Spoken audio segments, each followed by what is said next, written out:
Hello, everyone. So great to see you this Wednesday. Welcome back to Edge of Legend.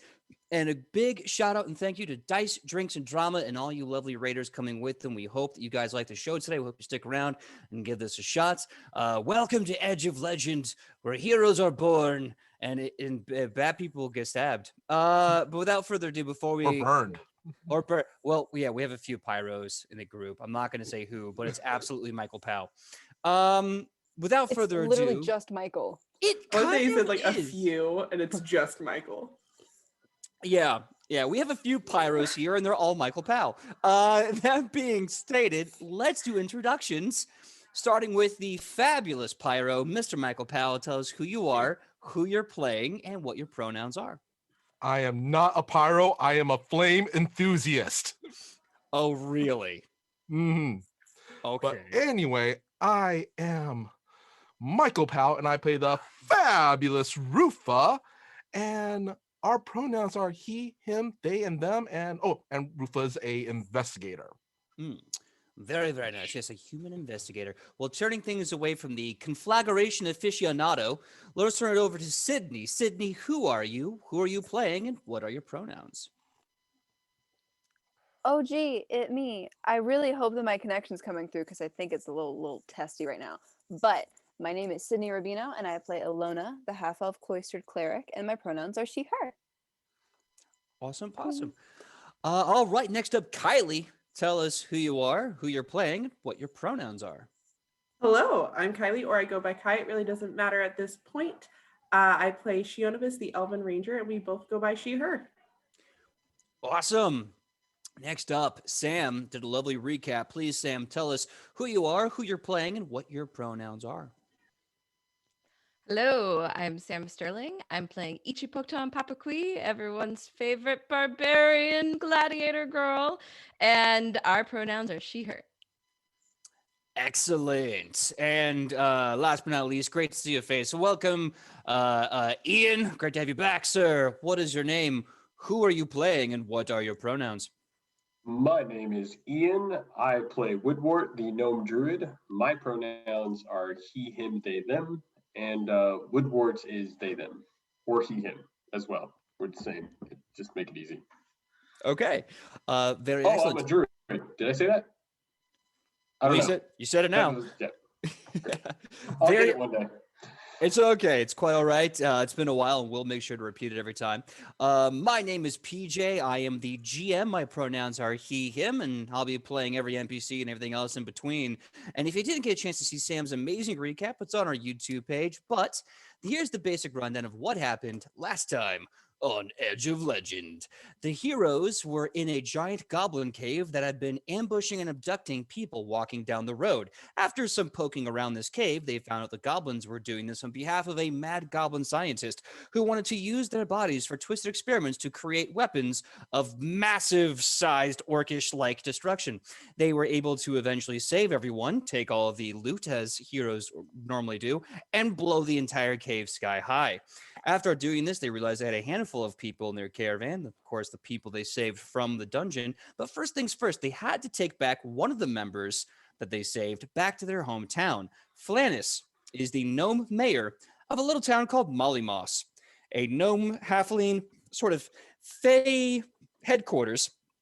And once they got there, through some accidental slip of some paperwork, Rufa ended up giving his name to a fey creature. And once he took that name, he had no other name to go by except for what the chat called him, Jeremy. And if you know, Jeremy is the most common name in our world. And, well, that wasn't going to sit right with Rufa. So a hoedown throwdown was settled, and a dance for someone's name was put on the line as the entire town of Mollymoss joined in with their dance representative, Jeff Crumplestein, also named by chat, in a 101 competition, also putting their names up for collateral to buff Rufa's dance prowess was La Pacificorita, or Ichipokton, depending on who you're talking to, and Woodward. Both put their name on the line. And just barely, they survived the dance-off, and Rufa got his name back. And with that, I imagine they kind of put Mollymoss in the rearview mirror and left to go somewhere else. And that's where we'll be joining the heroes today as they leave Molly Moss behind. So, heroes, let's just start off right there. Where are you going? What are you doing? Where did you come from? Cotton-eyed Ewan. But somebody mentioned the name of a place last time, and I know it was said. I know that it was an actual place, and I don't remember a thing about it. Agrippa Agrippa? upon Oh, Agrippa Obair. Obair. There we go. Okay.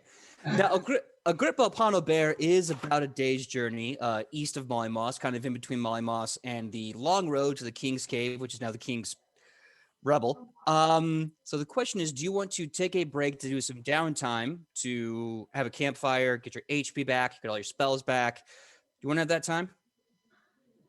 Or do you want to go That straight sounds- to... I mean, if it's a day's travel, I think we kind of have to. Yeah, if we have to light Yeah. something else on fire, we may not have everything in order for it, so we might as well just take the time now. Get ready. Okay, all right. We need So, more kindling. So, without further ado, you guys get to a nice, good spot to kind of stop your carriage and camp for the evening. Joe, could you play the campfire sound effect, please? Yay! So cozy. Mm-hmm. And if you could just leave that lovely little rumble on repeat, we'll just have ourselves some good old-fashioned campfire. So, a kind of a dark, gentle veil lands over the sky, and nighttime falls like a blanket. It's quiet, it's comfortable, it's warm, and the fire gives this orange ambient glow that makes everything feel like home. Home away from home. As you're all sitting around the campfire, you have different NPCs you can talk to, different players you can talk to, of course. If there's any business you need to take care of or anything you got to worry about. Hera and Antigone are currently writing their letters to the mysterious benefactor that has hired them to follow you. They are trying to make sure their letters match so that when the Raven comes to pick it up, they can get their money without being accused of lying. Morel seems to be kind of by the fire, poking it with a stick, make sure it's still going on, and you kind of get the feeling he's doing it to stay way the hell away from Tobias, who is also kind of trying to get way the hell away from Morel. He's basically trying to busy himself with a book and something to do. I believe that's it, unless there's anyone else that you specifically remember were following you. I believe in previous games, Rufa spoke with, either Hera or Tigny about being able to look at the letters before they're being sent, and if you could make any changes to them. Sure. If you want to talk to them about that, that can definitely be your campfire moment. All right. All right. So you come across Hera and Antigone, and they're just kind of with these parchments of paper and an ink quill, just writing. Antigone's like, "Hey, Hera. How would you describe Tobias?" And Hera just goes, I don't know, just whatever. Say he's blonde or handsome. I don't. Shut up. I don't care. And Antigone looks at her and for a second goes, "That's not what I meant." Oh, hey, Rufa, how's it going? You're here to look over the notes, right? Yes. If you don't mind, like I said previously, if Rufa can inspect the letters and perhaps make a few small changes here and there. So Hera and Antigone are kind of looking at you. They're looking at their ink, laden parchment. They're like, "Okay, what changes do you want us to put on there? What did you have in mind?" Oh, just a few changes. Nothing too major. And Rufa just kind of looks over their shoulder at their letters and just quickly scanning any references to him. Yes, a lot. They are referencing what everyone's doing, but they're Mhm. making sure to refer to you with name and full description every time. If possible, Rufa's going to, as they're working together, he's just going to make slight changes here and there, make it sound like, well, honestly, at this point, I'm guessing the benefactor knows this is Rufa. Mm-hmm. So he's gonna just change some things here and there. Nothing too major, just kind of just small things like certain things he didn't do and some things he did do. Are you going to make sure that the information is correct across both letters? It's the same information across Yes, correct through both letters, but he's also going to try to leave out certain things about Rufa, make it kind of sound like it's not really the right guy, maybe. Okay, give me a deception check. All right. I think you know what I'm talking about. I think so. I'm trying to meet you. Guys, we have a new mission, and that's to introduce the pencil to Pathfinder 2e, so they don't have to rewrite this entire letter that's been inked on the parchment. I got a 27. 27. Nicely done. Okay. 1 second. I agree I will with probably you. send you a thing out of character this next week. Do that, and we'll talk more about it as the letters wrap up. Mm-hmm. Hernan and Sidney are looking at you and go, "Okay, the bird's coming. All we do is put up our hand and he takes them. Are you sure this is good?" Yes. I believe it is acceptable.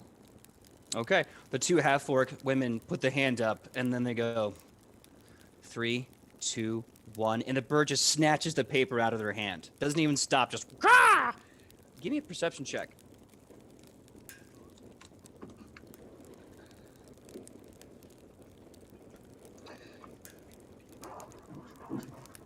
$23.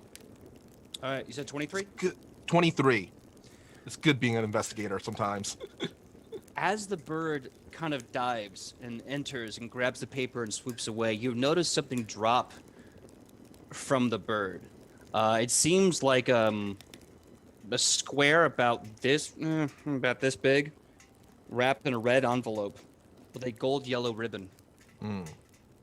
Does Hera or Antigone make any movement towards it? No, they're making sure their money is going the right direction, as that bird is basically their contract. So. All right. I was wondering if Rufa could kind of make a sleight of hand thing and thievery it. Go right ahead. All you gotta do is beat their perception DC.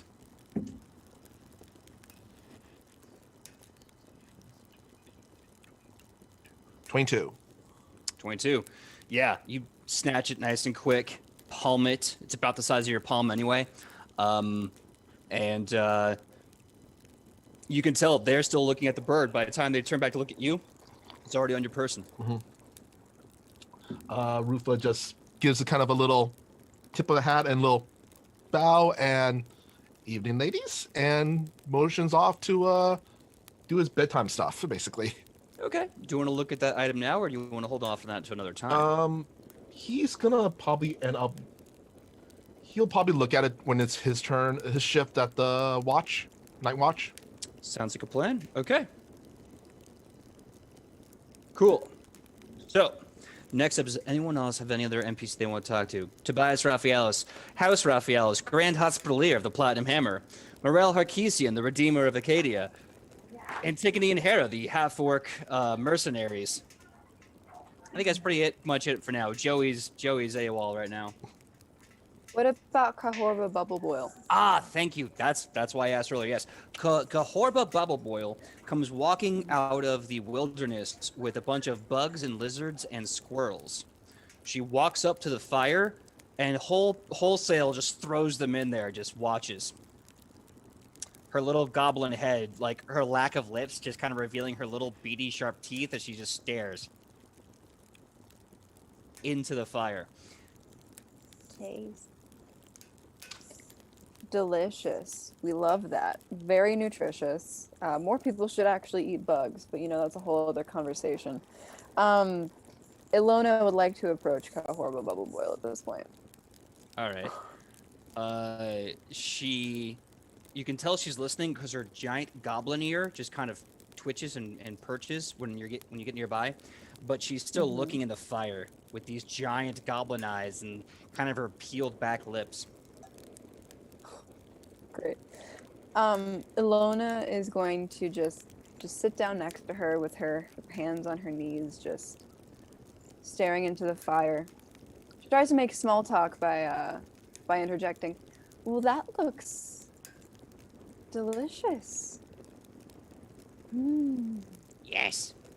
Eat best way make good food. Juices cook with everything else. You make sure that the squirrel is crispy. You don't want soggy squirrel. No. The bugs will become flaky.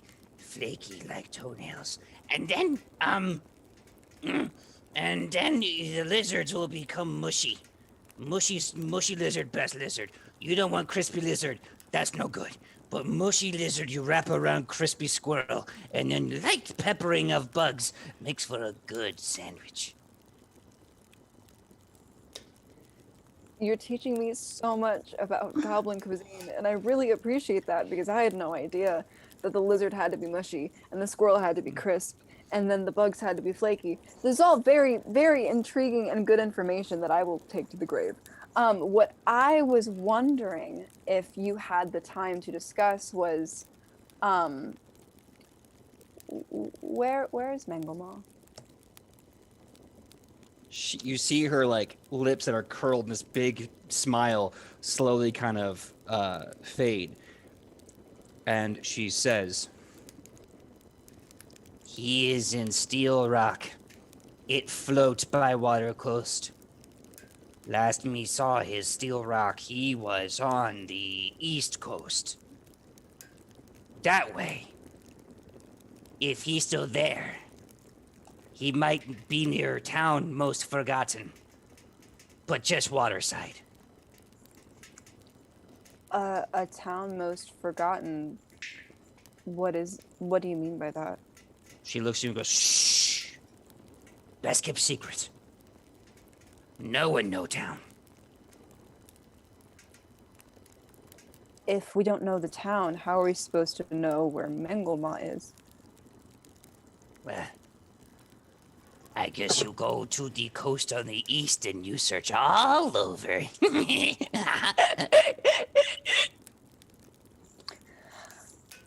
If you want to help us get rid of this person, will you come with us? she looks you dead in the eye. You see her beady eyes glowing in the churning fire of the camp. And not paying attention to it, she puts her hand deep into the fire, grabs a squirrel, dead, long dead, pulls the arm out, her skin actually charred and burning, and she bites into the squirrel like an apple. And you actually hear a crisp snap like when you bite into a ripe apple. And she says, I will go with you, whether you agree to or not.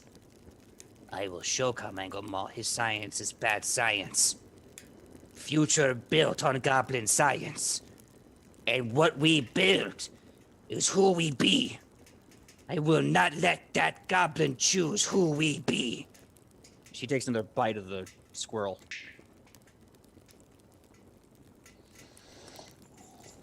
You're right. Question: is this a private scene or? everybody's Yeah, there? yeah. You're Okay. busy with Herod and Antigone, so you're an over there situation. Sorry, Sidney, what was that? You're right.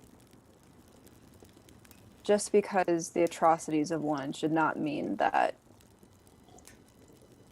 he doesn't get to speak for you or what you've done in your life.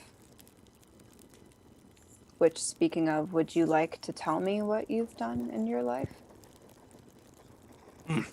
Tough part of stomach. Sure. I trained a 12-year-old girl how to make thermonuclear bombs. Before that, I went to college. And somewhere in between, I blew up a lot of gobos.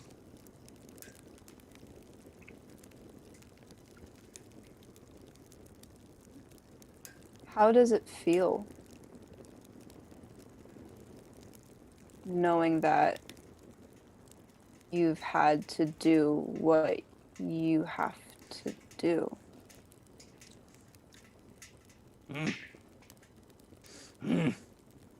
Sad. You feel not happy, good. When see you making sacrifices, Then you have to do them. You don't feel good.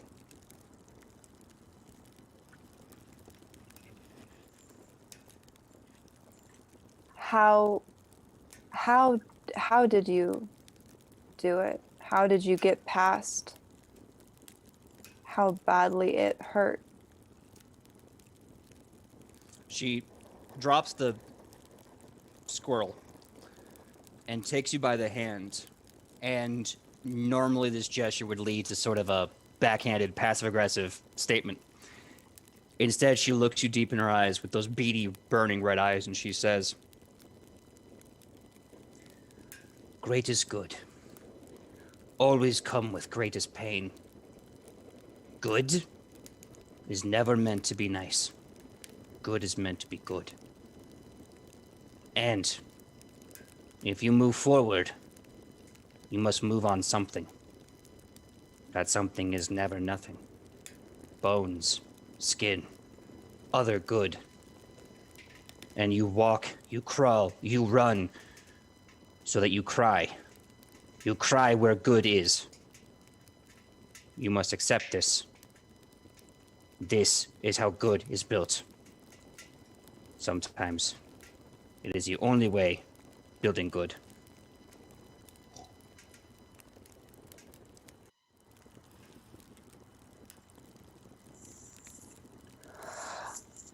How are your bugs? she puts both hands wholesale into the fire, pulls out the bugs, and she goes, Ash! I left bugs in too long. I need more bugs. How about you stay right here with your dinner and I'll find some for you. No, you don't know bugs I like. I know bugs I like.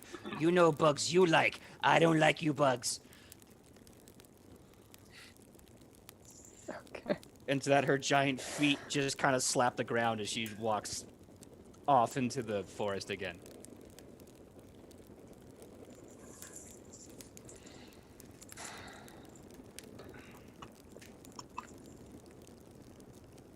Do you have any other questions before she leaves? No. Sorry. I don't No, wanna I no, I don't.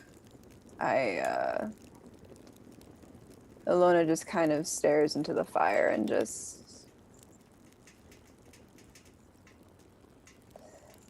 she's gonna try and come to terms with the fact that she's gonna have to do some really necessary, unpleasant things in order to get out of this war alive.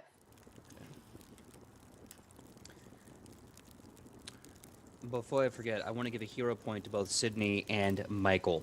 Michael, do you have any questions aside from her scene that you wanted to ask really fast before we move on to the next scene?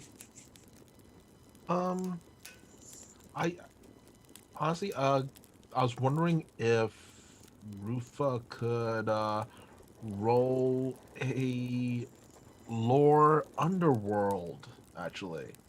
About what item or what in particular thing? I should say. Sorry. For that location that you spoke of. Got it. If it's referred to anything he knows. Let's say this. I'm gonna say no right now because you weren't privy to that conversation. But if it comes up later, you can definitely do it as a group. That being said, who here wants to speak to someone else in the group? You have Ka, Hobra, Bubble Boil, who will be coming back with new bugs. You have Morel, Tobias, Hera, and Antigone. Oh, and one other person does enter the campfire a little late, a little awkward. Looks to be a dwarven person. Seems a little familiar. You might recognize them from the Goblin Cave you recently annihilated. Liberated, you mean? Sure. Whatever you want to call it. Perception check, who's that? Go right ahead. Okay, cool, I forgot to get out my dice. I'm gonna grab a dice, and it's Literally, a because of the episodes I missed, I could roll a perception check that's super high. PJ could give me a name and I would know nothing about it. But it's this guy.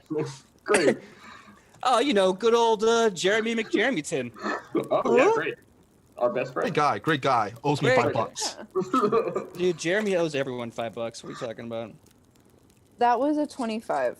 25. Ooh. Okay, so you recognize this as the dwarven man that was kind of talking to you all previously in the caravan when you guys liberated all the people from the cavern.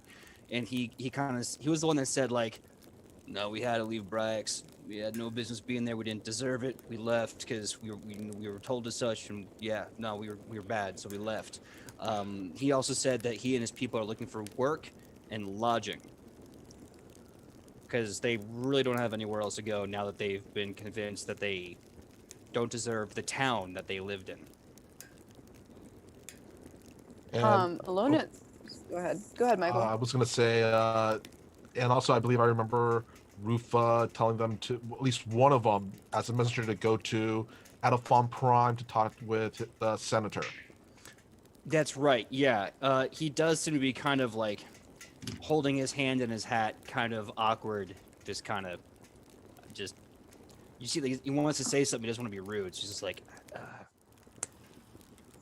Ilona's going to approach him. Hello, friend. oh, hi. What brings you all the way out here? So we were gonna go north up to Adafon, like we were told. But we don't have any food. And we may have hunters who are capable of hunting, but all our hunting equipment was taken. Well, we gave all the hunting equipment away. I was just wondering if I could borrow a boot knife, a bow and arrow string,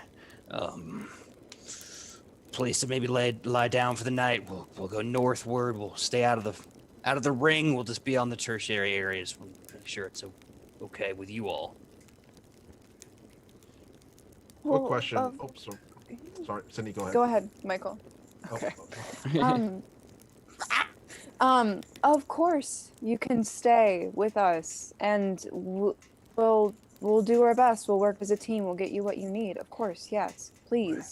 I mean, once we get the food, we'll be out of here. We'll go straight north. It's a few days' journey. We'll be fine. But when you got nothing, how are you gonna get something out of nothing? I could knock two stones together real good, but I'm not the kind of dwarf that eats rocks. That's a different kind of dwarf that eats rocks.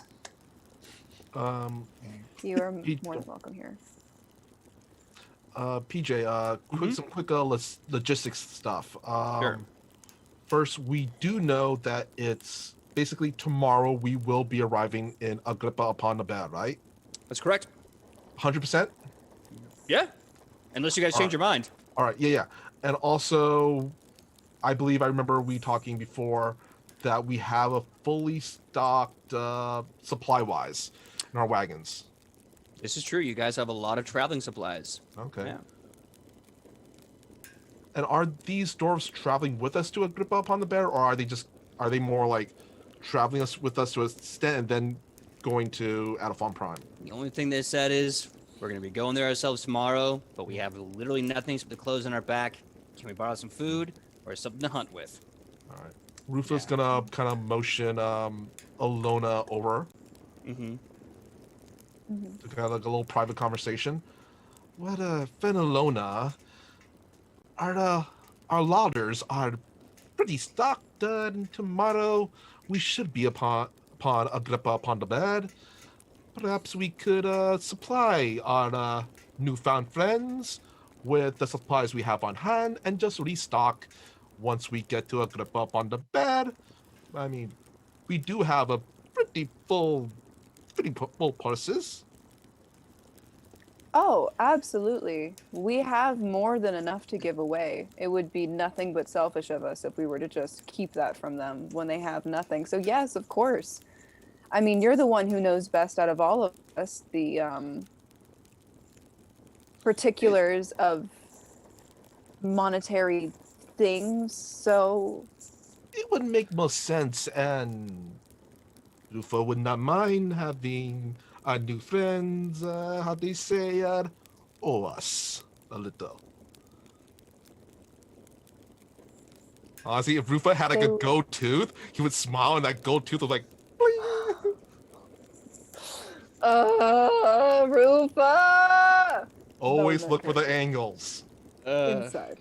Inside Alona's brain. Yeah.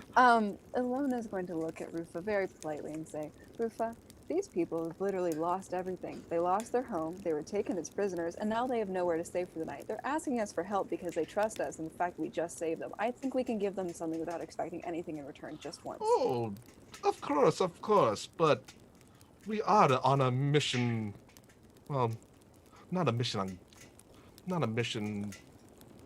for God, but a mission for the greater good, and always having a favor. It's good always to have it in the back pocket. Rufa, Never know. you know It is I love trying you. times, hard times, and we must take whatever advantage we can take. Sam, do you want to jump in? Absolutely. Ichi, like, as you two went to talk to each other, Ichi already has brought the dwarves to the back of the cart and is like stuffing their arms with like cheese and yeah, like she doesn't even she's just like and this one is a little it's a little briny, but I think it pairs well with a nice acorn. They can be found really anywhere. We have some starter acorns for you. Oh, and this cheese, it can be strong. Not everyone's taste, but I think it's quite nice if you try some of oh. How about now? How do you guys hear me? Sounds great. That's better. I think my cord. Everything sounds good? Sounds great. Yeah, Yeah. TD was just checking with you, and honestly, it's a great improvement. So that was a highly immersive representation of how Ichi's in the background. Eating, I love it. I love it. all of these folks food out of the back of the cart, and she's giving them cheese pairings to whatever else is in there. So maybe Rufa at some point notices that Ichi's already giving away the food. Or maybe he doesn't. That's up to you. I'm willing to roll a perception if need be. I will say this. Because this was presented as an already happening statement, I will allow Rufa free of charge to see that it has already happened, as the dwarf is completely loaded and stuff and is already on his way out. And to Sam, during the interaction, the dwarf, hold on. Okay. The dwarf does a very good job of hiding. You know what? I'm going to flip this around. Give me a perception check, Sam.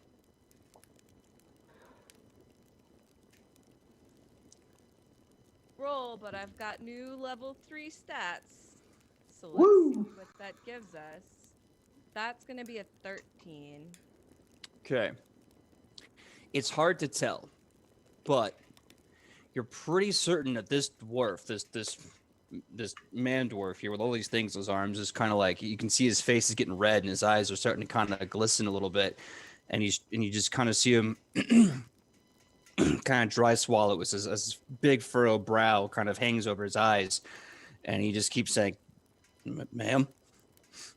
And when you're all done, he just looks at you and he goes, thank you. By the way, I shake your hand, but it's certainly full of your kindness and generosity. But you can call me Braun. And if you ever need anything, you send old Braun a letter. I'm the de facto leader of these completely displaced dwarves, but I guarantee you send Braun a letter, I'll come a running. I owe you my life. My people owe you my life, our life. Blood debts with dwarves don't go away overnight. Absolutely, Braun. And one more thing. And she like rustles around and gives him like a little cloth pack that's tied up. Hands it to him. So this is allergy medication. I could see you're a little like watery around the eyes, and you're just gonna like dab, dab, dab, dab, and it'll get rid of those circles. You'll be looking really bright, and yeah, because you know we Ah. all suffer from allergies here and there. Oh, right. I think it's just the smoke. Smoke's getting to me from the fire, from the raging bonfire. I'm gonna go now. Thank you so much, ma'am. Well, what would you say your name was again? Ichipocton papaqui, also known as La Pacifica Dorita. Iffy potato pot pans. Hold on, I'll get this right. No, this is important. This is important, Stone. Damn it, I'm gonna get this right. Ichi Pakton Papakui. Am I saying that right? You can call me Ichi. No, ma'am. I'm saying your full name. What you say your name was again? Well, we're Ichipocton papaqui. Ichi Pakton Papakui. Papa. That's good. I'm gonna work on it. I'll be back. Probably. I'll see you guys have a great time. I'm gonna go now. And this burly dwarf, just takes all the food and kind of like you see him rubbing his eyes on his shoulders. He just goes, "Stone, damn it, these allergies and that smoke," and he leaves. If anyone wants to have a scene with him before he goes, let me know now. If you want to let him go, you can absolutely do that. Rufa, Oh, Ian's muted. You might be muted on your local thing here. Oh no, on this part of the thing. Rufa sees this and just kind of sighs.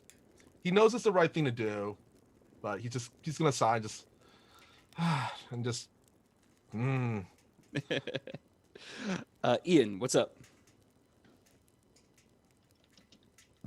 So I would like to, if possible, get your. I need a DC for the subsist downtime action, which basically lets me roll a survival check against whatever DC you have to figure out how much food I can provide to anybody in our party, or maybe to the dwarves if they need it. Absolutely. Let me get my good old GM cheat sheet. Hold on. I gotta do a quick bicep curl of all these books that I have. Ugh. Don't mind me, I'm just so swollen with nerd stuff. Anyway, that was gross. Sorry, I'm laughing at my own goofiness. Yeah, I got the DC. Go ahead and make a roll. Okay. I got a 22. Oh, yeah. Yeah, you crit success. Go right ahead. Great. You get it. So I can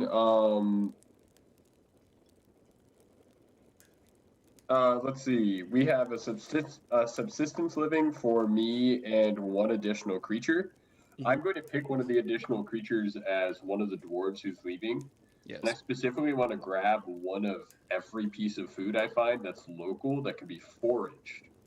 So they can match it up with something themselves in the forest later. Basically like handing them a blueberry to be like, hey, these, you will not die if you eat. These are acorns. And anything else they may not know about the local flora. Flora and fauna. Yeah, exactly. All right. I also now have a shelter, which means apparently I set up my tent because that's part of subsistence. All right. So you give him not only a good local fruit, a local berry that will last on the road and also in harsh temperatures. You also are able to give him a protein, basically a sort of small woodland creature that if you get this one and not that one, the species can thrive and you can survive off that animal. And last but not least, you give him 2 types of plant, one that can be used for like burning and eating, and one can be used for building crude shelters. So with that 22, they're basically entirely self-sufficient as they trek easily a week straight to Adelphon Prime. So I think Woodward kind of leaves it with them of the, look, I know it may be hard to start with, but I've been living this way for years. You don't need no city or no city folk. All you need is right here around you in these here bushes and trees. So you go ahead and take all this with you, match it up as you see fit, and you'll all be fine.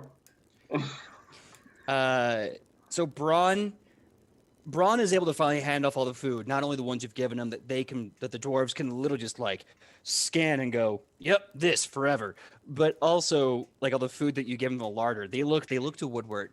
Braun looks at Woodward and he stares him in the eyes and goes, Dwarven code. I cannot take nothing without giving nothing back. I gave my life to Ichi, but you, sir, you gave me something else. 1 second. He takes a knee, reaches into his boot. He pulls out something unusual. He takes your hand and he puts it in yours. And he says, this is my name. I will carry my name on my heart as long as I live, but as long as you have this dagger, you are now a part of my family. I will never come to take this from you. This is yours. You hear? You earned this today.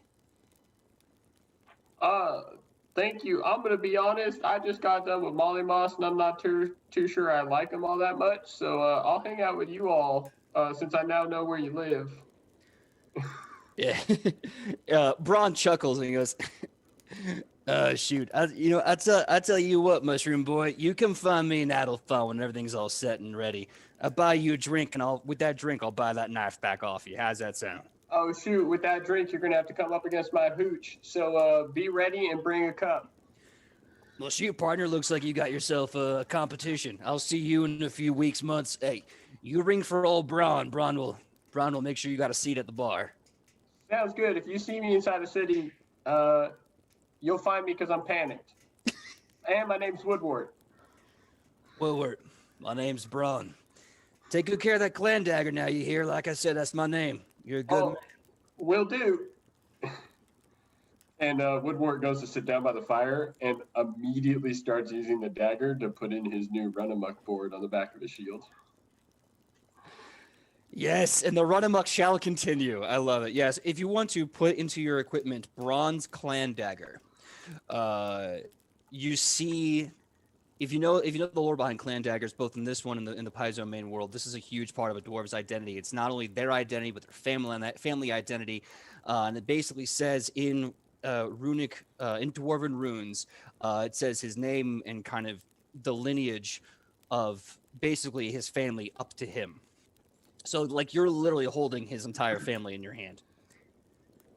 Ichi sees that and she's like, "That's a big deal."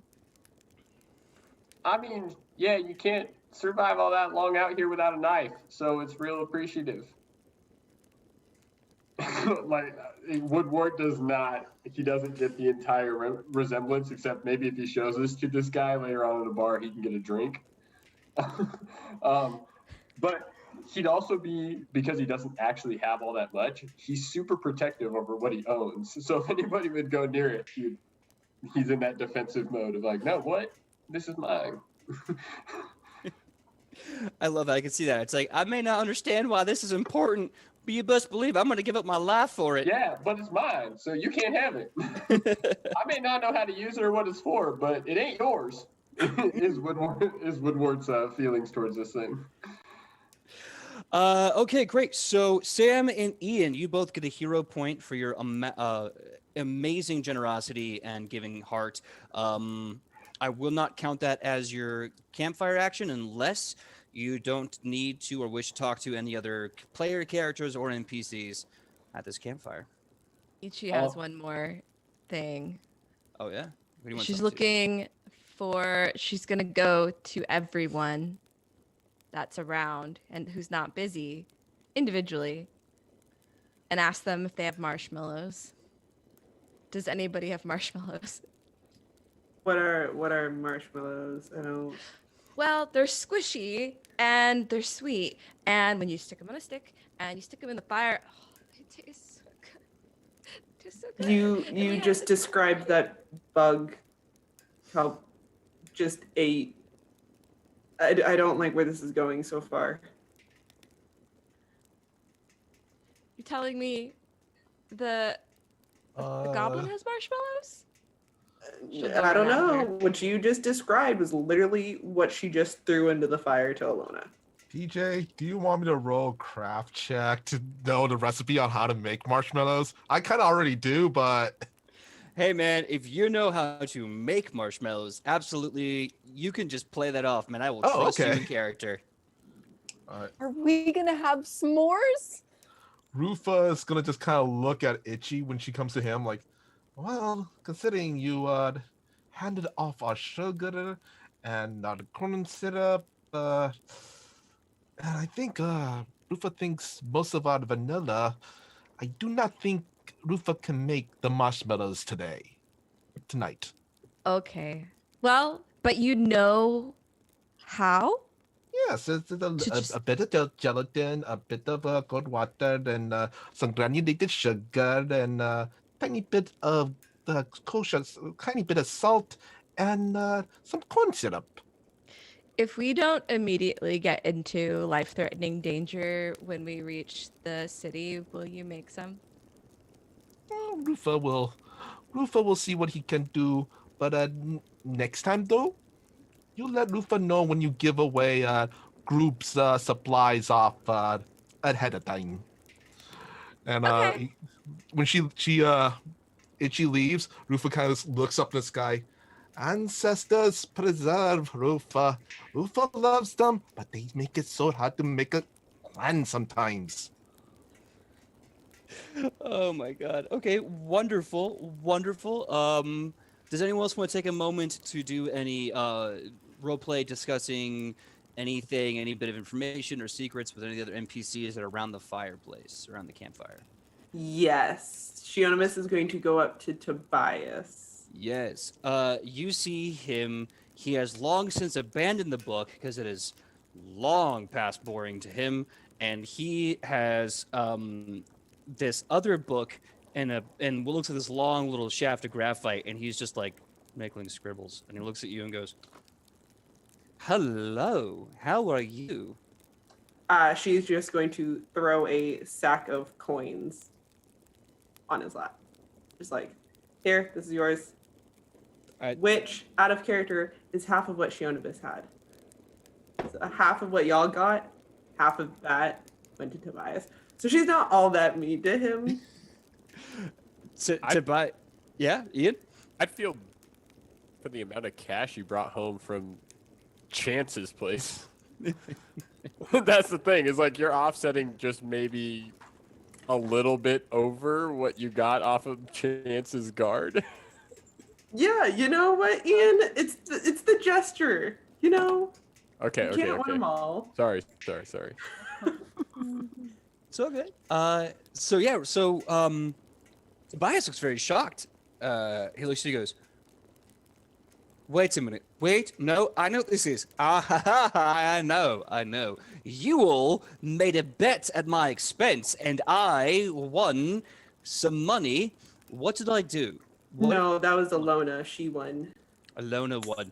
And then he kind of goes, "Oh, do go on. What did that naughty little schoolgirl do? What did she do, eh? What did that librarian do?" You really want to know? Well, we all betted that you'd get beaten up by Heron and Antigone, and we lost. You took a bet on that. That's the bet. Yeah. Have you seen them? I would have figured they would have broken your nose. Actually, that was my bet. But yeah, no, I lost. And so did everyone else.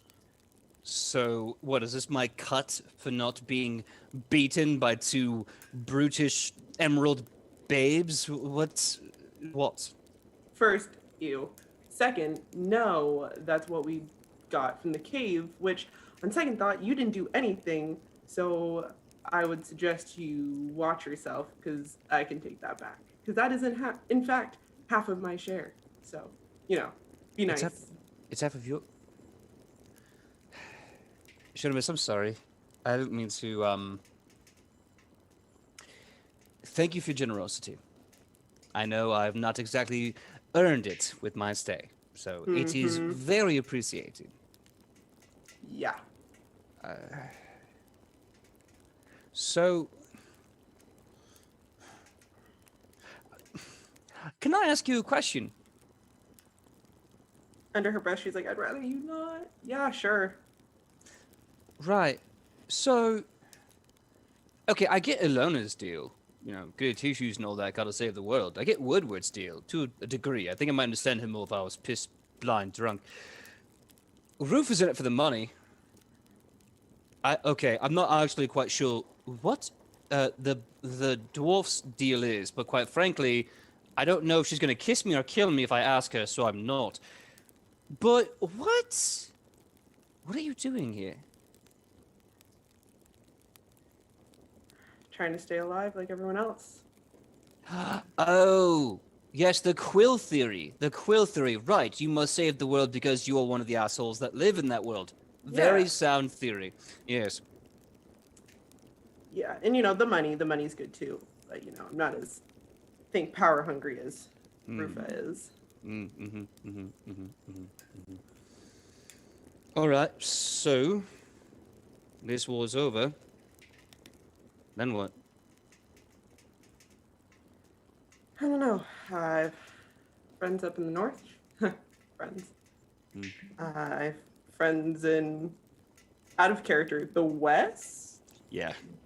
East. Sorry. Yeah. I have friends in the east area.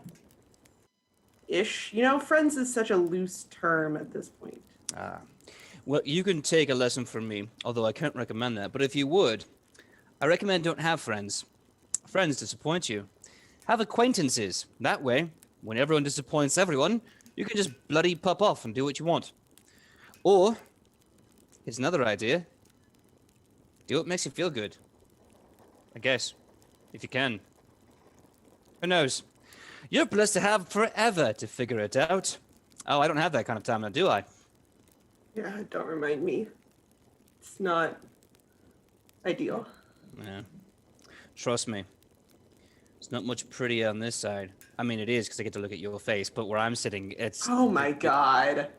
What? I'm not allowed to hit on... No, you're right. That's rude. It's gross. It's You're having inappropriate. such a good moment, and then you just... That's what I do. I ruin moments, but listen, and he starts to whisper this as he looks completely away from you so that no one knows he's saying this to you. And he says, I know how awful it is to have something thrust upon you. If you ever actually need someone to talk to about life, about these things, I know I've made a giant ass of myself. It'd actually be nice to have someone to talk to as a decent person for a change. You're the decent person, or I'm the decent person? I mean, I like to believe that we both can be decent, but right now it's all theoretical. Yeah, okay. I wanted to make sure we were on the same page about that. But okay. Right, but tell no one about this. I have a reputation as a skis back. Yeah, no, of course, no. I'm supposed to hate you, and I mean, Right. I do, but that's besides the point. Not Absolutely. hate. Hate's a strong word. I'm sorry. Getting used to new people is just irritating. And Is that going well? everyone, please forgive me out of character, and chat, please forgive me out of character for this. But Tobias looks to you and says, "Hey, listen, I know I'm hard to swallow, and that's one of my best features." Why are you like this? Why? You know, I hope you never have to know that answer. But until then, he stands up and he says, "Oh, we gotta make out or what? Because quite honestly, I'm getting dry over here, mate." As loud as he can so everyone can hear this. Shonibus is going to turn to kneel down. She's like, you're right. And she's gonna pick up a handful of sand and throw it at him. Okay. He wails in pain and confusion, but under his breath you can hear him say, "Good shot. Thanks, mate. Good, clean shot." And he's just like, "Oh, this hurts." Yes, Michael. I was wondering, could PJ throw a shoe at him? Could it just be a random shoe somewhere? I will roll for it if I have to. It's like a boomerang. Yeah. Out of nowhere. I'll tell you what. We have a level 5 hype that started, and my Pies God. in the chat. It's so awesome to see you. If you want to throw a shoe, I will give everyone the opportunity to throw a shoe at Tobias. What about a brand new clan dagger? Yes. Yes, I think the blood of the Grand Hospitalier is worthy of the edge of brawn. So yes, throw the. No, I Grand wouldn't want dagger. to taint the blade. Ooh. I guess I'll Rufus grab gonna- a piece of mud or something.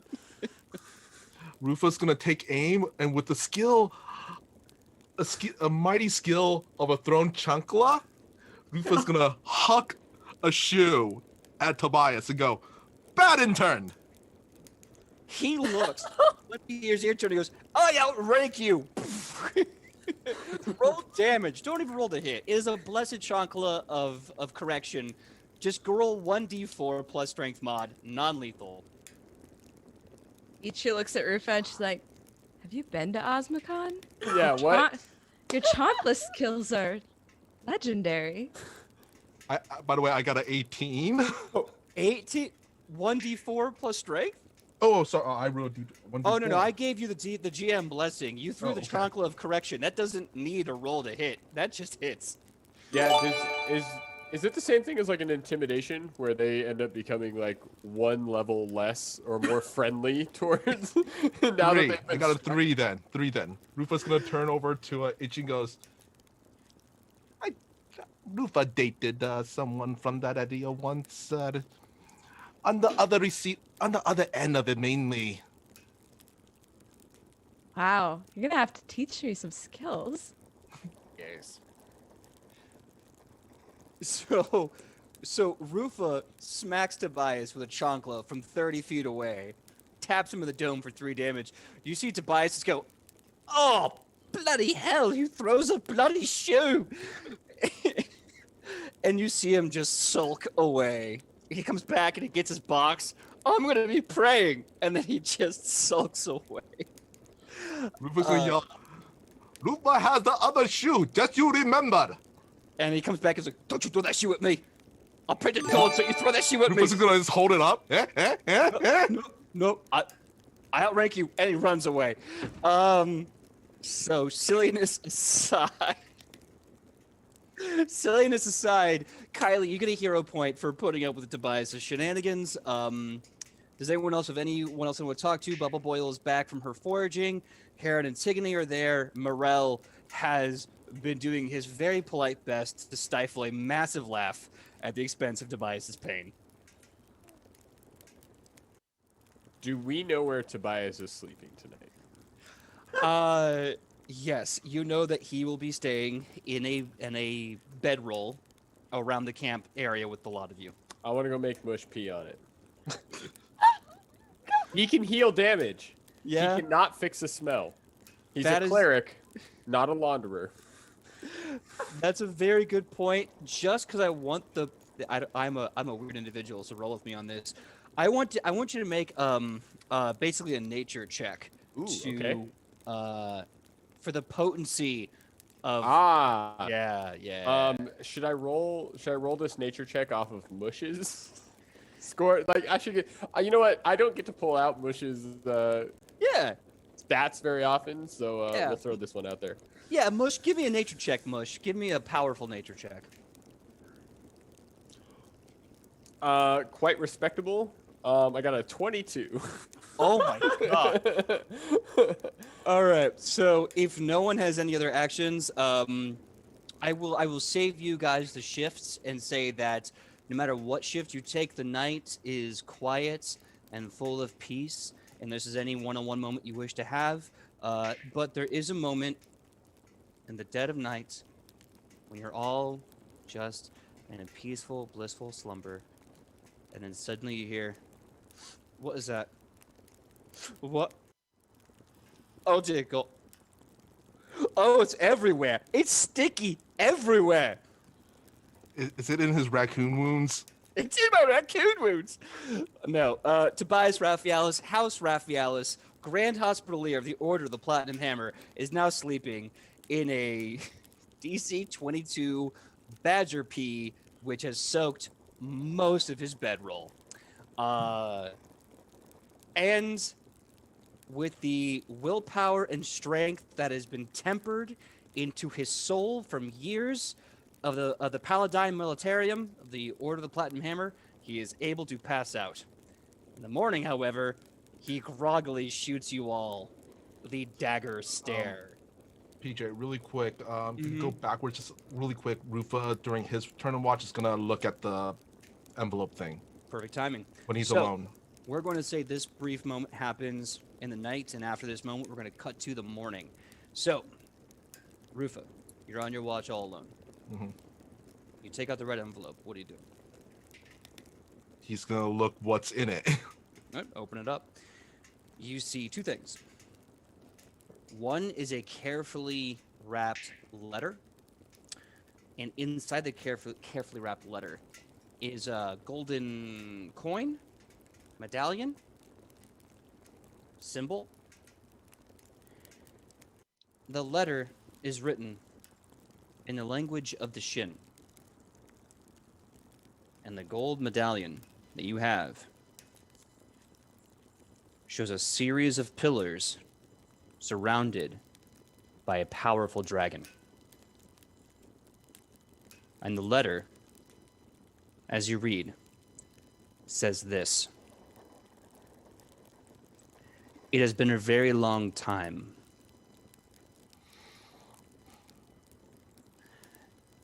And you cannot run away. But I do not come to threaten. There is a need once again. There is a problem in the dragon's den. And once more, now or later, you'll be called to serve. May the Emperor protect you forever. I will see you soon." And you see the name, the characters signed that you saw last time you peeked at the letter from Hera and Antigone.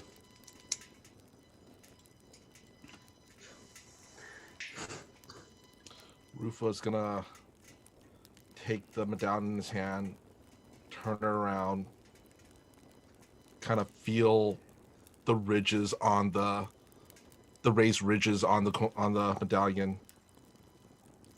Gives a really deep sigh, takes off his glasses, fold it,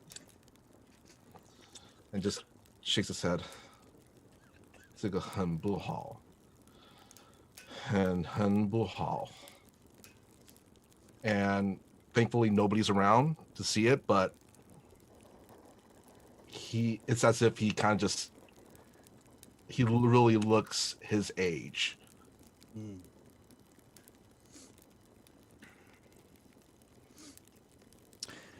So as night passes a day, apologies.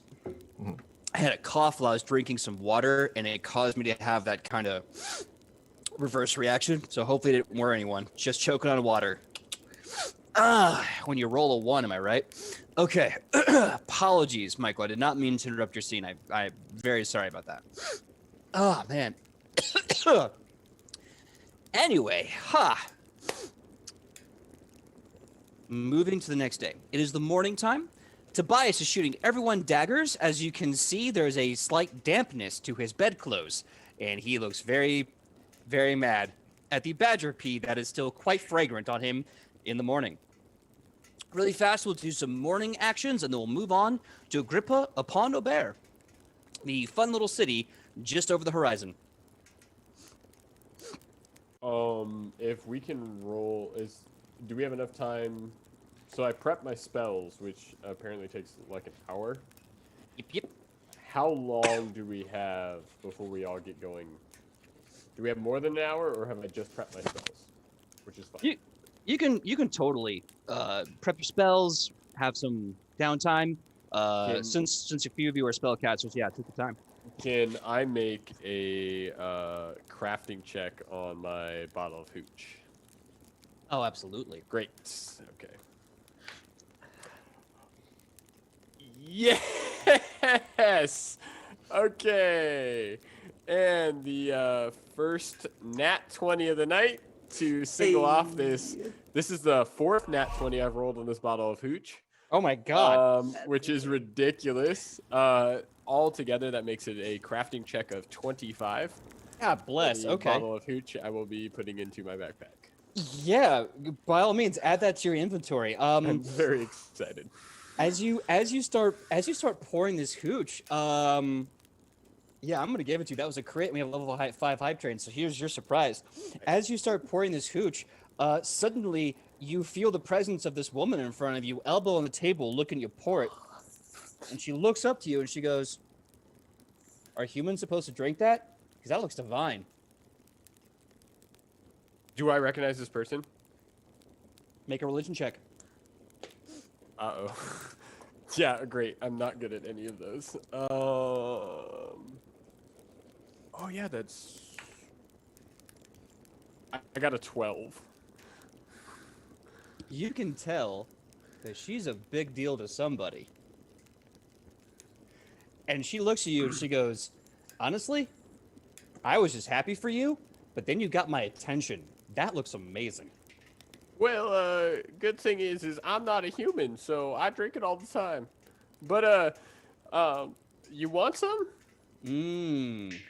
I do. However, I'm not fully here. I'll tell you what. Come meet me at a temple in my name. I'll join you for a drink. But right now, I'm just impressed. This is outstanding work. Okay, I don't mean to be rude, because I'm just kind of gathering this. Who are you? Great. Let me tell you, it's actually kind of nice to meet someone that doesn't know who I am. She gives you her hand in this warm and open, strong gesture of friendship. She takes your hand, she shakes it really hard, and she looks you in the eye with a grin and a smile. And she says, "You can call me Rochelle. I'm the goddess of the bar wench, the good times, and the working ladies. And you, sir, you pour a damn fine drink." Well, I'm always happy to share it, and it's real nice to meet you, Rochelle. I am Woodwort, this here's Mush, and we are gods of nothing. We can't drink the entire bottle, though, because I'm about to upstage a dwarf named Braun in a year or two on this thing, and, whenever I meet him in Adelfond, and we gotta save enough for him. Ooh, if you get a dwarf drunk, I am there. Oh, they are fun when they're drunk. Okay, listen. You got my attention. I need you to keep making these things because this honestly makes my whole day. So here's what I want to do. And she flicks you on the forehead really hard. And then she says, "Have fun now." And she vanishes. The minute she hits you, you start realizing the infinite possibilities of alcohol that you can make. Keep rolling these things and you can start turning hooch into alchemical potions. Ooh, okay. Not only will they be booze, but they will be buffs, spells, bombs, and mutagens. Equal to half your level rounded down. I will write all of this down. This is an amazing boon. Yeah. Great. You've basically been granted an archetype because you have done how many crits? I'm making the world's best. 4 nat 20s, and it's only whenever I just go, oh yeah, I remember I'm making hooch, and it's the only nat 20s I ever roll is on these bottles, this bottle of hooch I've been fermenting in my backpack. And you are left with the knowledge from Rochelle that if you stop making hooch or stop making hooch just as good, doesn't mean you have to keep rolling crits. Just don't, have like 19 critical fails in a row. Yeah. She will take the boon away from you. But right now, That's she fair. wants to I'd see. be embarrassed. She wants to see what happens if she gives infinite booze potential to a gnome who just can't stop, won't stop. Yeah, no, this is literally the only thing I have written down for Woodward's personality is likes hooch on my character sheet. So this is everything he is. Yeah, and I love in the chat, F.E. Burton was like, mutagens? Yeah, what? You've never had an alcohol so strong you become smarter, funnier, stronger, faster? Yeah, or at least you think you are? Yeah, that's it. It's all a trick of the mind. All right. So, as Woodward is preparing his hooch, no one sees Rochelle in front of him, but he's definitely talking to someone who's not there. Morel, though, is like in the middle of so Morel has just finished his 5 a.m. prayer to the east, to the rising sun of the east. He is doing his beard routine. A lot of oils, a lot of really great scents. He's in the middle of eating breakfast, and he goes, Alona, the little one is talking to a woman who's not there. Is it Afra? I want to believe every woman that's not there is Afra, but I don't know. What does she look like? I can't see her. I can only see like an aura. It's like... Have you been in the dim tavern light before? Now a few times, yes. It's basically like that. It's like the dim tavern light. It's just kind of there. Oh. Should I do a religion roll? I mean, I think you Would you both like know to who it is. I'll let you have it. Yeah, okay. Okay. Luna's just gonna nod and say, oh, well, that's great. That makes a lot of sense. It's good. Hmm. Good. Good. All right. Bloody hell, everyone's a champion and a cleric these days. But good for him. He deserves it. He just starts going into his food. Rufa, since Rufa can't see gods or anything, as he's serving like everybody their breakfast, which is gonna be oatmeal, I guess, today. Rufa's pouring some oatmeal into Itchy's bowl. Kind of looks over at Woodward, who's kind of looks like he's talking to himself. He whispers to Itchy, "Sometimes I worry about him, speaking to himself. What sign of senility?" Well, he does pretty all right for himself. I mean, he has a badger, which is a little more than I've accomplished, True. actually. Yeah. You know, Rufa has an uncle. They say he said that Sudoku was good for these type of things. Huh. You'll have to teach me anything about what that is at some point. But after you teach me to make marshmallows. All right. Does anyone have any other morning traditions they want to do? We can assume that if you have to do it for your spell prep or character, it's already set and good to go. Shionibus is going to take out her scimitar and just she's gonna pray. Why not? We're just gonna pray. Alona's gonna pretend she doesn't notice this and stare at her lovingly from behind a bush. She's gonna open one eye and like look. She's like, I feel someone's eyes on me. Alona hides immediately. She's like, Tobias. And he's sitting there getting breakfast. What should I do now? She's gonna take off her shoe and be like, okay. I'm confused, but okay. And he leaves. So who are you praying to?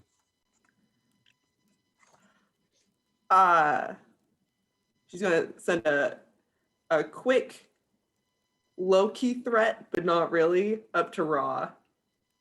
Up to Ra. And then go back to praying to Anubis.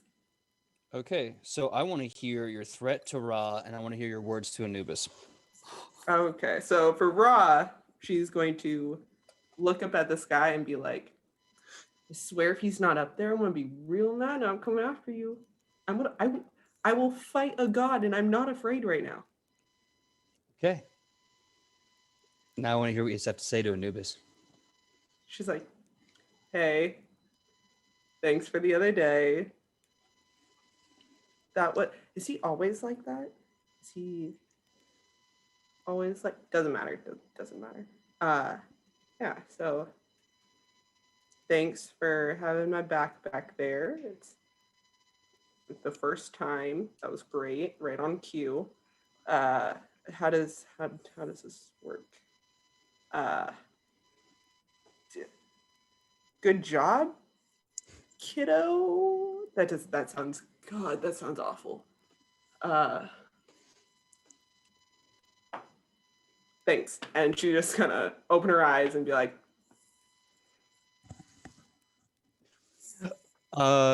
so you don't feel this until later as you're down the road. You're down the road, Agrippa upon Obair is in front of you. So there's other role play before that. This will come at this moment, this bookmark moment.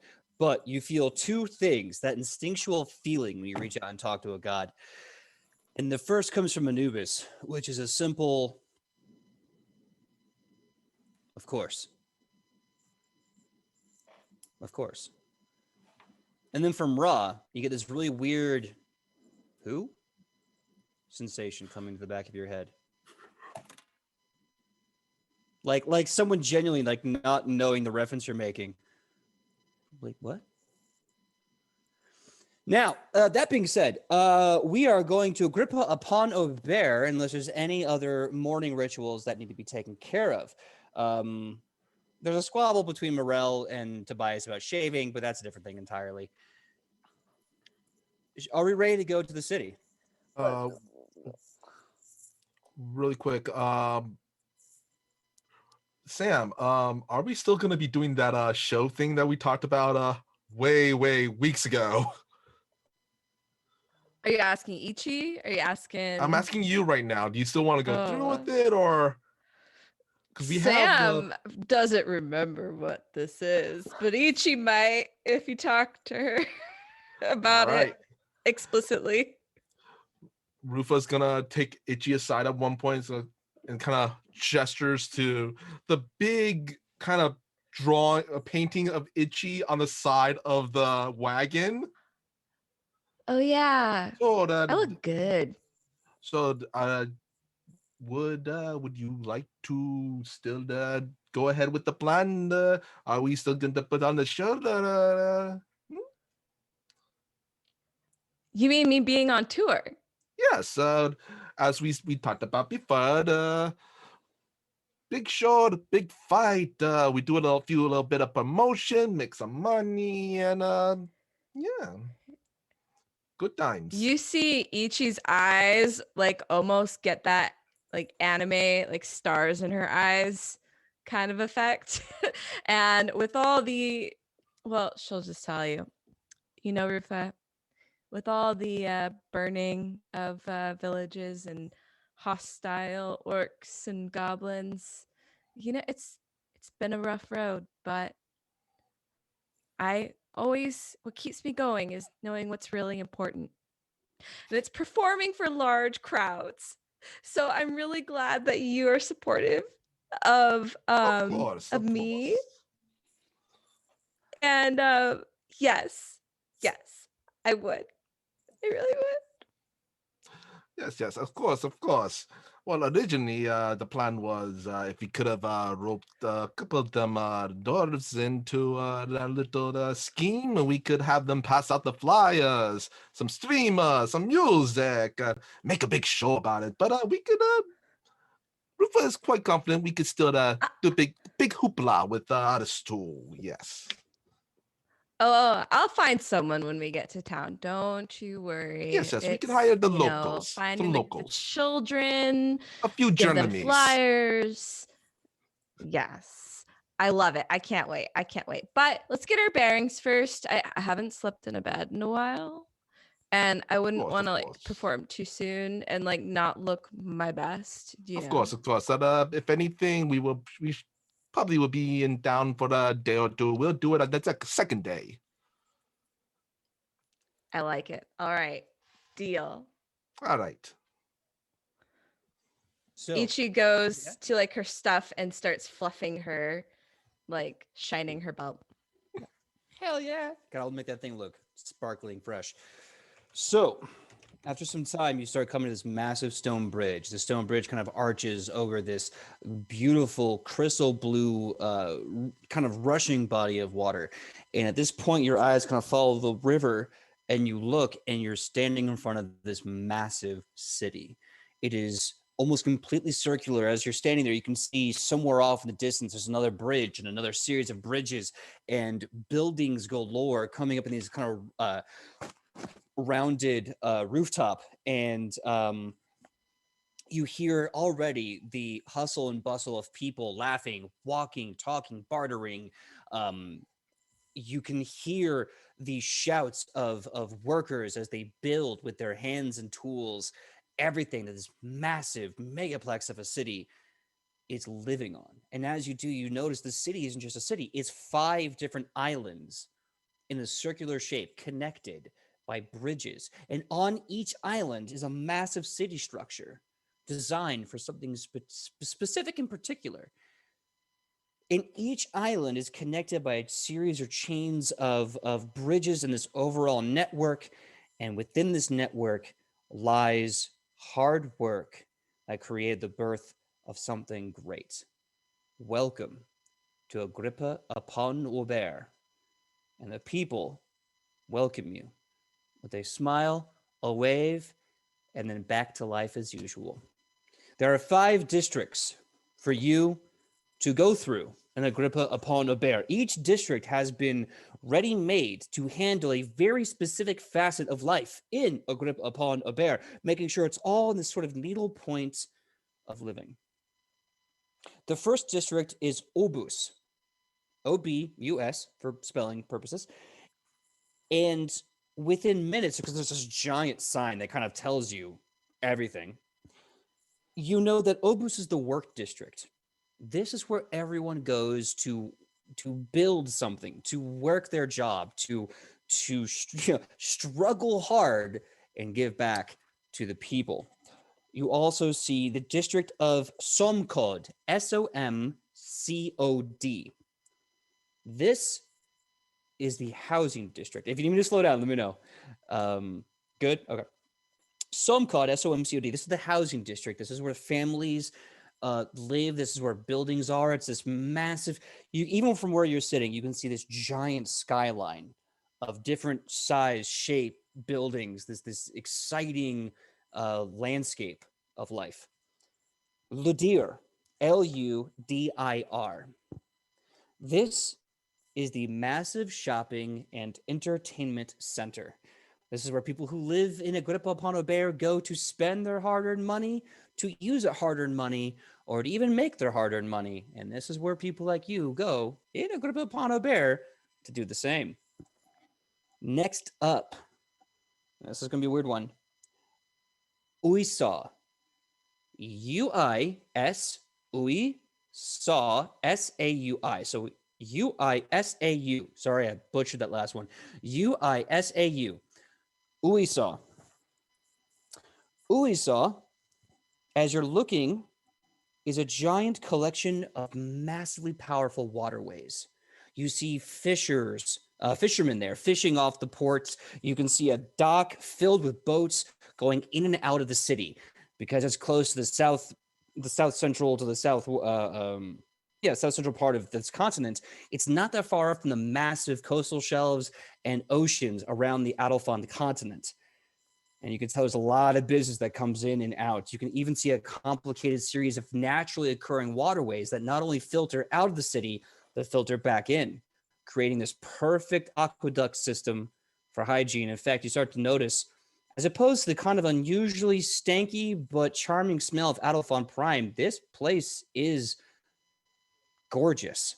The smell is fresh.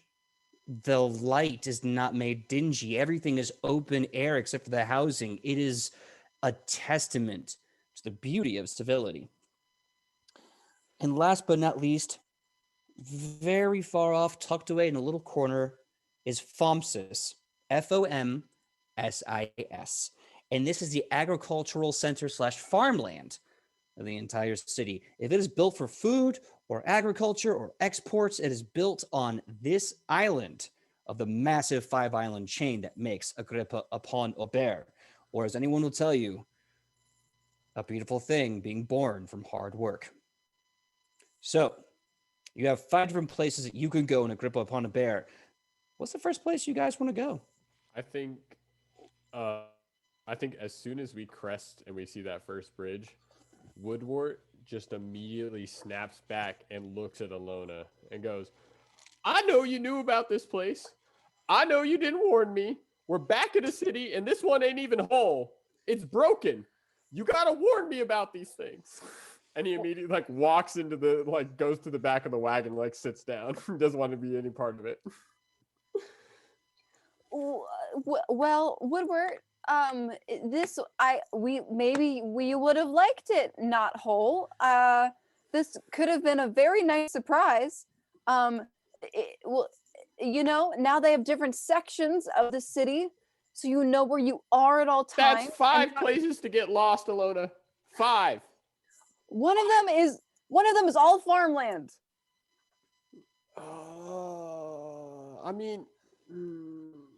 Okay, I'll take whatever we do there. I'll do that part. I don't want to be a part of the other bits. I'm not interested. Nope. Not at all. If we go to the entertainment district, will you at least support Ichi when she does her show? That's cold, Alona. I mean, come on. You can't just throw that one. Yeah, okay, fine. We'll go. But I'm getting a drink. Entertainment means booze, and booze is what's going to be had. Woodward, no one ever expects you to be sober. Fine. I'll deal with. I'm not doing. Is this another place where we throw spears at columns? Because I'm kind of over talking to people about this kind of stuff. Like they need to understand there's a war going on. Like, And that is exactly what we're going to tell them. And I guarantee that there are going to be no spheres being thrown in this town. At least I hope not, because if they are, there'll probably be war spheres, and then we'll get back, into the whole war thing. But I am very hopeful that we will have a good time here and hopefully get to the bottom of this. And maybe after Ichi does her show, we should go to the waterway so we can get a boat to travel, because I have some things to leave. Yes, a boat to leave. After Ichi does her show, we will leave. I agree, Alona. We are on the okay, fine. We'll get a drink. I'll go to the farmland. We'll see Ichi do her thing, and then we'll leave. Right. Okay. Woodward just spends his time until they get into the city just staring at his own boots in the wagon. Jonavis strolls out to Alona and like, look what you're gonna do. You're gonna crush that poor man's heart. And he finds out we're not leaving. What do you mean? But we are leaving. Not right away. Did you see? Okay, the things I've heard about this place is their shopping amazing. And given what I just heard, I need a nice drink. Who has time to shop right now? We're in the middle of a war? Hey, Ichi, you want to go shopping? Absolutely. has I'm time to already go halfway shopping. there. She has time to go shopping. We got plenty of time. So I'm assuming the vibe is we're going to the entertainment and market district of this town. Awesome. So let me tell you what is in the district of Ludir. In Ludir, as you're looking around and taking in the sights, the sounds, the people, the energy, and by the way, the whole place is like this open bazaar, open air. You can smell the water, the beautiful summertime breeze as it rushes through and just kind of takes the hair out of your eyes and tucks it behind your ear for you. And people in beautiful clothing just moves around the city, laughing and smiling with you. You come in. Also, thank you for the raid, Wolfsong 1985. Awesome to see you, buddy. Great to see you in the chat. So you get a lay of the land, and these are just a few of the things of interest that you find. You find Madame Marta's Magnificence. Magnificence. There you go. There's a C there. Madame Marta's Magnificence. A boutique and beauty shop for all of your needs. Do you have a special ball? Do you have a certain beau you need to impress? Or do you just need to remind someone that you're better than them? Go to Madame Marta's Magnificence. Dresses, gowns, boots, petticoats, jewelry, perfume, makeup, wigs, hair, hats, anything is at Madame Marta's Magnificence. Next up, are you the dashing gentleman traveler? Are you the man of mystery? Or are you just a good old gentleman in need of clothing worthy of who you are on the inside or outside? Welcome to Reginald's Royal Regalia, where we don't just gild the cage, we wear it. Next up, you have this massive cart. It's like 5 carts long, and you can see 30 people just busy at each cart, just churning and burning, and it's called Food Eschewed. It's a skewer shop that specializes in making any cuisine from around the world, but the caveat is that sucker's on a stick. Do you want some beautiful noodles from across the way? Do you want to have some rare meat from a world that you cannot even begin to find on a map? Do you want spices from a country you can't even spell? Well, shut up and sit down. I'm gonna put it on a stick for you. Welcome to Food Eschewed. There's also a little fun place called KB Toys.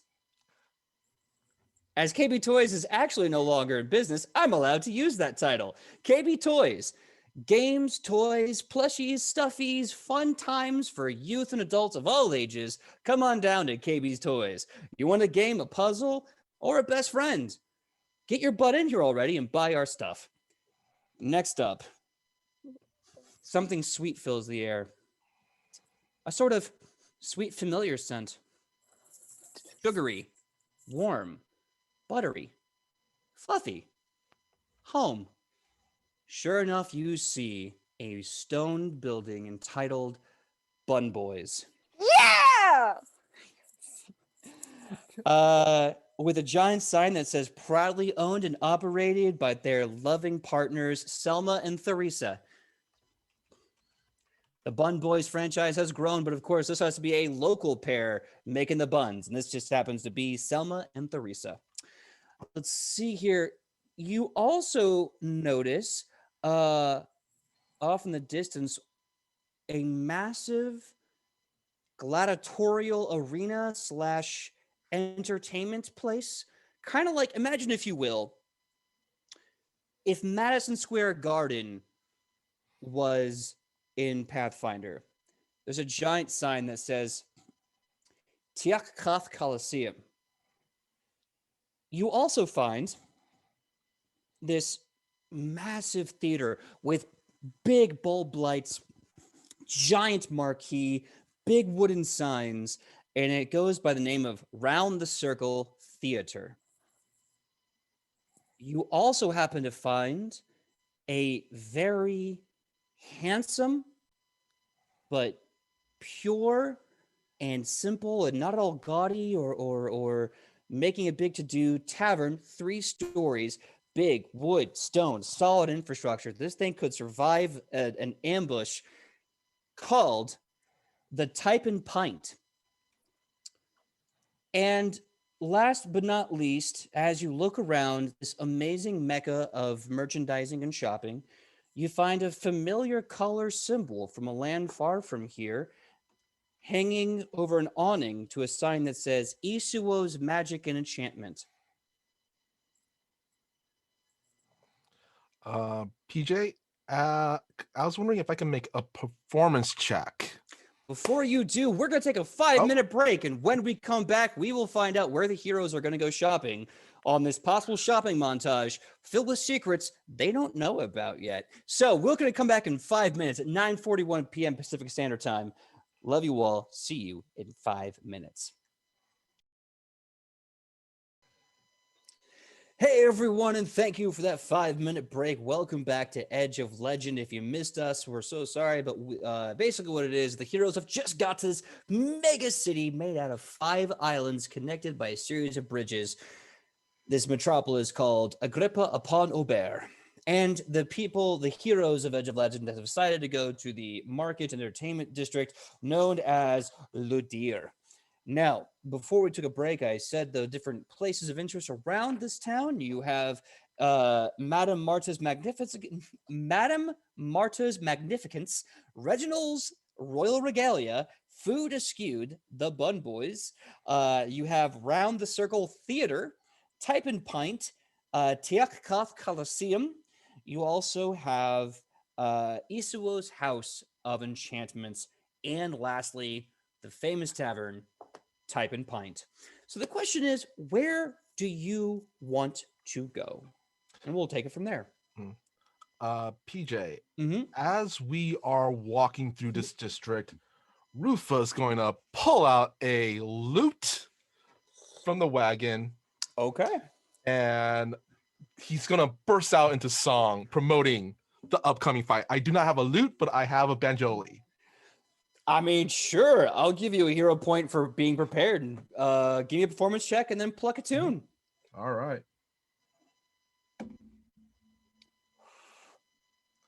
I got a dirty 20. Okay. Go ahead. Pluck your tune. Pluck your song. This is Rufa, the fabulous master of virility, repping Itchy, the mighty mistress of the ring. She's gonna fight, so you better pay the fee. Itchy the mighty. I cannot sing, so that's what you're gonna get. Hey, I love it. I love it. That was amazing. What does Ichi do? Ichi looks around after like flexing a little bit and then says to Rufa, "You're not gonna play that at the show, right?" Change it up a little bit. This is something that Rufa was just working on the way here. We're gonna workshop it. Okay. So When the hell could Ichi cast Fireball? Like, what the hell? Come yeah, on. I think we need a chill touch to help with It's a that little- burn. God. Like, everybody else is hurt by Rufa's just that. trying to help. Listen, Come she's on. practical when it comes to entertainment. That's Bad right. as To the Alona point lying to where Woodward. Character is more skillful than the actual player. Well, regardless, the 20 performance check and of course the free hero points to you for that amazing rendition of that song gets the people hyped. They're moving around, they're shopping, women are wearing these amazing dresses, and the women are wearing amazing pantsuits. Men are wearing also the same, and they stop in the middle of their walk and they go, "What time is the fight then?" Tomato! "Oh, the fight's tomorrow. Where should I go for the fight? Is it going to be here in the middle of the street, or is it going to be somewhere else?" Just follow the wagon. We shall have announcements throughout tomorrow's morn. All right, so we're going to be following the wagon for the Stony Brook that Yes, you're talking about. yes. All right. And she's going to be fighting who exactly? It will be a surprise. Well, I do like surprises. It's like, I like surprises. I really like them, but I don't know what it is. Aye, mate, that's what surprise is. Oh, you don't say. I like that bit of crack. Okay, good. And they all just kind of muddle about their business. And they're all like, when we get the chance, we should really see that fight. I'd love to see a good fight. That would be absolutely crack on. And they're just all sprinkling about, talking about how now everyone in this town is excited to come watch Ichipon, hold on, La Pacifica Dorita fight. And there's a buzz. Now there's a rumor being sown about this amazing champion taking on who knows. A little peek these behind the all- curtain. Oh, Go ahead, Michael. I was gonna say a little peek behind the curtain. The melody, the tune was Jockster the Mighty from Xena. So just FYI. I love it. It's a beautiful callback. It really is. And I recently saw Bruce Campbell on TV. But great guy. Kylie, what were you gonna say? Are these humans? What? Very good question. A passive look shows humans, elves, half-elves, and dwarves. Also, another interesting passive look shows you everyone in the city has two different colored eyeballs, reminiscent of a certain casino owner you remember in Adolphon Prime. We gotta go, guys. I don't want to go shopping anymore. Shunibus, whatever for? I'm just not feeling it today. Like I don't really know if she's going to hold on to her pouch of money a little tighter. You mean your ill-gotten gains then, don't you?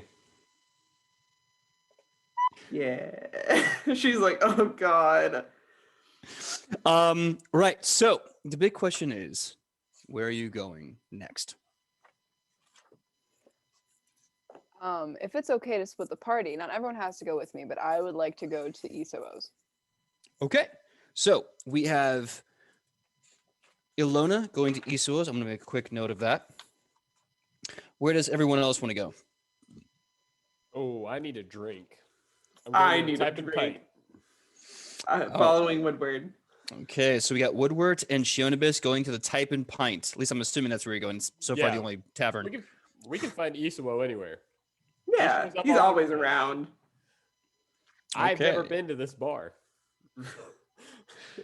Okay, Type and Pint, very nice. How about you, Sam? Where's Ichipon going?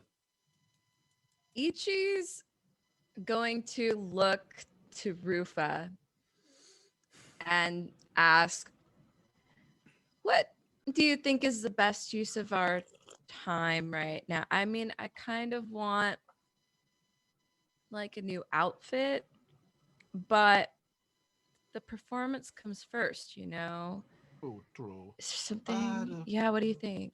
It is going to be quite a packed day. Lufa is planning on first finding a craftsman for a certain something.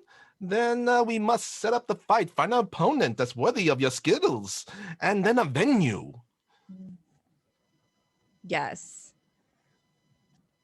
What do we do first?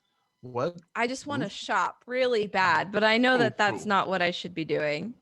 True. Well, as Rufa said, first Rufa will be going to a classman to do our shopping, and we must also restock supplies. And then Rufa will go to find a venue, perhaps this a coliseum, and set up an opponent for you for tomorrow's fight. I like it. This makes sense. I'm with you. This is why you're my manager. Let's go. Okay, so you're gonna go shopping first, and then you're gonna go to the Coliseum. So what are you gonna do shopping wise? Are you gonna go to Madame Martha's Magnificence or Regal Reginald's? 3 R's. I wrote this name. Why did I do this to myself? It's on you. This is my fault. Look, I could do Morinde Lagurunun all day, but I can't get 3 white dudes with an R name in a row. What is my problem? Ugh. Anyway, so where are you going? Well, I'm guessing the Madam place is where magical items could be crafted, right? Well, Isuo's is the House of Enchantments. Madame March's Magnificence is the place where you go for all things truly amazing clothes for women. Or, of course, anyone who wants to wear women's clothes. Well, what's on that? Then the House of Enchantment, then. Okay, so that's 3 people going to Isuo's then. Okay. Yeah. All right. So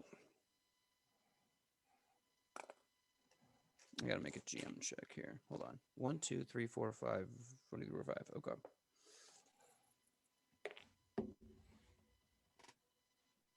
Okay, cool. So 3 of you, Elona, Ichi, and Rufa, you are heading off to Isuo's. Woodward and Shonibus, you are heading off to the Type and Pint. Really fast. You guys break off. You go a bit of a distance a ways. Elona, as you are 3 of you walking to Isuo's House of Enchantment, you can't help but hear a very loud bickering. You hear these 2 voices, one who's like, I say, I know he's been here. I can smell him. I can smell him with my nose. But I for the life of me, I just can't find him. And you suddenly hear this voice going, sugar, honey bun, listen, darling, don't worry about it. We just got here. You're on the trail. Maybe we should just enjoy the day, see where it goes. Why you gotta be such a stick in the mud?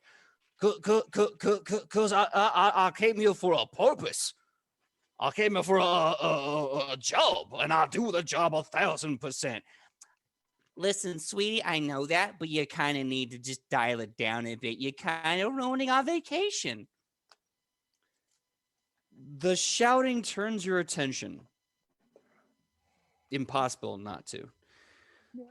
And as you travel your eyes across, you see somehow a man with the head of a dog, like a bloodhound dog, wearing a very nice long trench coat, a little tipped hat, very nice suit with suspenders.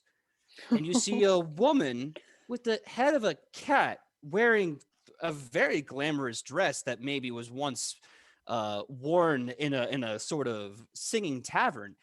And they seem to be in kind of a bit of a disarray. Ilona, gonna take the bait, PJ. Yeah, go fix this. Yeah, you go first. Okay.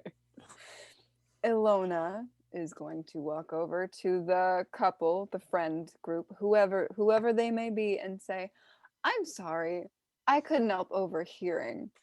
I'm new here as well, but who might you be looking for? I might be able to help." So one of them looks to you, takes off his hat, and the dog proceeds to look at you and says, "Ma'am, It is an absolute pleasure. I say a pleasure to meet you. My name is Beauregard Theodore Fontaine, and I am an investigator of no small renown. I formerly investigated. I'm now retired, but someone pointed my snout in this direction, and I followed my nose to sniff out the crime. And then the cat folk next to him says, "Hi, I'm his wife. You can call me Precious. Everyone else already does." Well, hi there, Precious and Detective Beauregard. Well, yes, ma'am. You can call me detective. I will be very happy with that term. So tell me, Precious and Detective, how might a mere passerby be of assistance in this case that you are clearly working so very hard on? So the Bloodhound Shooty investigator, Beauregard Theodore Fontaine, looks to you and says, well, ma'am, best I can say is just keep your nose up and keep your ears out. I'm on the lookout for a very nasty criminal, very, very terrible, shady character who may be hiding in these here parts. I ain't seen none. Everyone here seems to smell okay. But my nose knows, and my clues, well, they're good clues. So I know someone here should not be here. PJ, I was wondering if Rufus there with Alona and Itchy, if I could roll either underworld or legal lore to see if I recognize the name Bodegata and Precious. Are we about to witness an investigator fight? And it's just them staring at each other, getting all the clues they can. Yes! All mine powers. Phoenix Wright style. Yeah. I would love to see Rufa and Beauregard in a case of Phoenix Wright. Just, objection, Your Honor. This man is a charlatan and a carpetbagger and a vagabond. Please, yes, go ahead and roll. You can choose either legal lore or underground lore. I am going to use my hero point. Oh, you're going to use your hero point. I'm using one of my hero points. I've got plenty right now at this point, so. Yeah. I rolled a 7. That's not good. Oh, no. What are you I saying? was saying before you described him, the person that I thought you were making in my mind was like Foghorn Leghorn. And Yep, that's exactly it. Yep. I was like, oh my God, how are we going to deal with this? Well, I don't even know how to approach this person. It's totally fine. When we invented these two characters on the show at the table, months ago, which, by the way, these two characters were the first two NPCs to win the official vote from you guys to become full canonical NPCs. And here they are, Beauregard, Fontaine, and Precious. I have been given friends who have family from Georgia, and they sound just like this. I wish I was being facetious. To everyone in Georgia, I love you, but you sound like Foghorn Leghorn. I tried to rename this detective Beauregard for the additional dog pun, but nobody would listen to me in chat. I screamed it. I remember there was seeing a lot that. of all caps, and everybody was like, "No, we're not doing that." I remember seeing that. So you're lucky you didn't get a farther pun. Well, PJ, you know what? GM's choice, because my lore in Underworld and Legal is the same, and my result is 25. All right. So I'll say this. Player's choice. Players always have agency. If you choose Legal Lore, you are going to give the up and down to Beauregard. If you choose Underworld, they're going to give the up and down to Precious. Oh. Priscilla. Precious for short. You know what? Let's go with Beauregard. Okay. So you're trying to give him the up and down, try to go through your mental palace to see if you know this name. You do vaguely recall the rumor about this investigator that everyone always called a good boy. And you're like, that's a weird name for a person.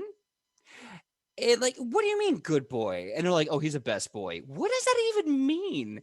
And then you realize in this moment of moments, the names, the descriptions, the mannerisms, and these little offhand cute comments, holy crap, they were talking about a Shuni bloodhound investigator the whole time. And here you are standing in front of the best boy investigator, Beauregard Theodore Fontaine. Can you give me a name of a case that he would have worked on, like a case of the missing shoe or something? Absolutely. Oh, he goes through darker stuff than that. Since he retired from the guard that he used to be working with the investigation, he was the one that broke down the demon cult that was trying to take what they believe to be innocent virgins and use them for sacrifice to feed to a demon of their own making. He stopped that right in his track and he's like, not, see here. This ain't okay. This is wrong and y'all in jail. He stopped a massive cult in a city from taking and sacrificing people. Rufa's gonna just kind of pause and go, and then he goes, Detective Bonegard, I presume, of the case of the sacrificing cult, I believe. Well, boy, it looks like you got, yep, that's me. Yep, dead to rights. I do a lot of cult cases. I also do cold cases, and I also do cold cases. That's right. I've been known to shut down a few unlawful minds on occasion. Rufa's gonna go over and kind of he's gonna be like pushy guy. He grabs Beauregard's hand, because it kind of does that up and down shake. It is quite an honor to meet you, sir. I have followed your career quite closely. I especially like that work you did down south that one time with the fellow with the nose and the chin. That was some fine detective work there, sir. He okay. Yeah, he just keeps looking at you like, boy, you are in my private bubble. Oh, Rufa apologizes, but Rufa is, as you could say, a student of the game. Yes, he Rufa is quite honored to meet you, son. And you, ma'am, you must be the infamous, precious wife to Beauregard. Smart as you are desirous, miss. It is a pleasure to meet you, dear lady. And he takes her by the hand and just like kind of gives her a kind of a kiss on her paw. Yes, quite nice to meet you, ma'am. For sure, she lets you kiss her paw. She strikes this kind of Mae West kind of hip bump and like not even looking at you, but she's smiling and she goes, "Yeah, I guess you could say I'm my husband's better half, or best half, really." Yes, quite impressed with all the work you two do. As Abusa said, he is a student of the game, and the game is afoot, it seems. Once again, is it not? Beauregard looks and goes, well, yes, sir, I believe it is. We are looking after a most cruel and vicious man who has somehow stumbled upon himself in these here parts. But blessed be my sniffer is failing me for the first time in some here 30 years. If you do not mind, Rufa would consider this quite an honor, sir. If Rufa could perhaps aid you in any way, Rufa can be considered quite clever from time to time. He goes, all right now. Well, if I'm to help myself to the kindness of strangers, then I will make upon you my case. But you gotta swear the investigator's oath if I'm here going to trust you now. Make sure I can make sure that you are an investigator of your weight and salt. Yes. Rufa, he has been involved in a bit of a trouble. He has involved himself in a few cases, mainly down there at Glassette. You probably not little cases here and there, but Rufa will help you, sir, with this case you are on. He will help you solve the puzzle. He will help you crack the case, sir. Well, that is generous of you, sir. Basically, I'll come down here as a connection from the Out-of-Farm Prime God has informed me of a mighty nasty, sticky situation with the orcs here now. And I have been informed through my sniffer and through my listeners that there is some orcs of some very ill repute what's walking around these here city parts now, making some sort of trouble. So I'm here to find them and stop them. We have been dealing with orcs ourselves quite a bit lately. He turns over to Alona and Itchy. Do you not say that we have dealt with orcs quite recently? We dealt with them. Yes, we dealt with them well. So what are the as they say brass tacks, the bits and baubles? Let Rufa activate his little gray cells. Well, the brass tacks, I guess. Um, there are orcs kind of running about here, and that's fine. I have no issue with orcs, but these here orcs are part of a nasty war, and their leader is somewhere in this here city hiding about whilst they traps and trips about with their machinations. I think Alona has something to say. She's gonna cut him off. Who? Where? What? Hi. You said that the leader of the orcs somewhere in the city, but your nose is not working, so you can't find them. Is that the problem we're running into here? Absolutely. Normally, when I'm in the city, the place stank an awful mess, so it's easier for me to discern bad from good smells. You know what I'm saying? But when I'm here, everything is so bloody beautiful, fragrant that I have a hard time parsing those sweet, delectable buns from those delicious, savory skewers. So somewhere in this here city, there's an orc leader hiding about here with terrible, terrible machinations. I know his men are here as well, but as for where they are, I cannot say.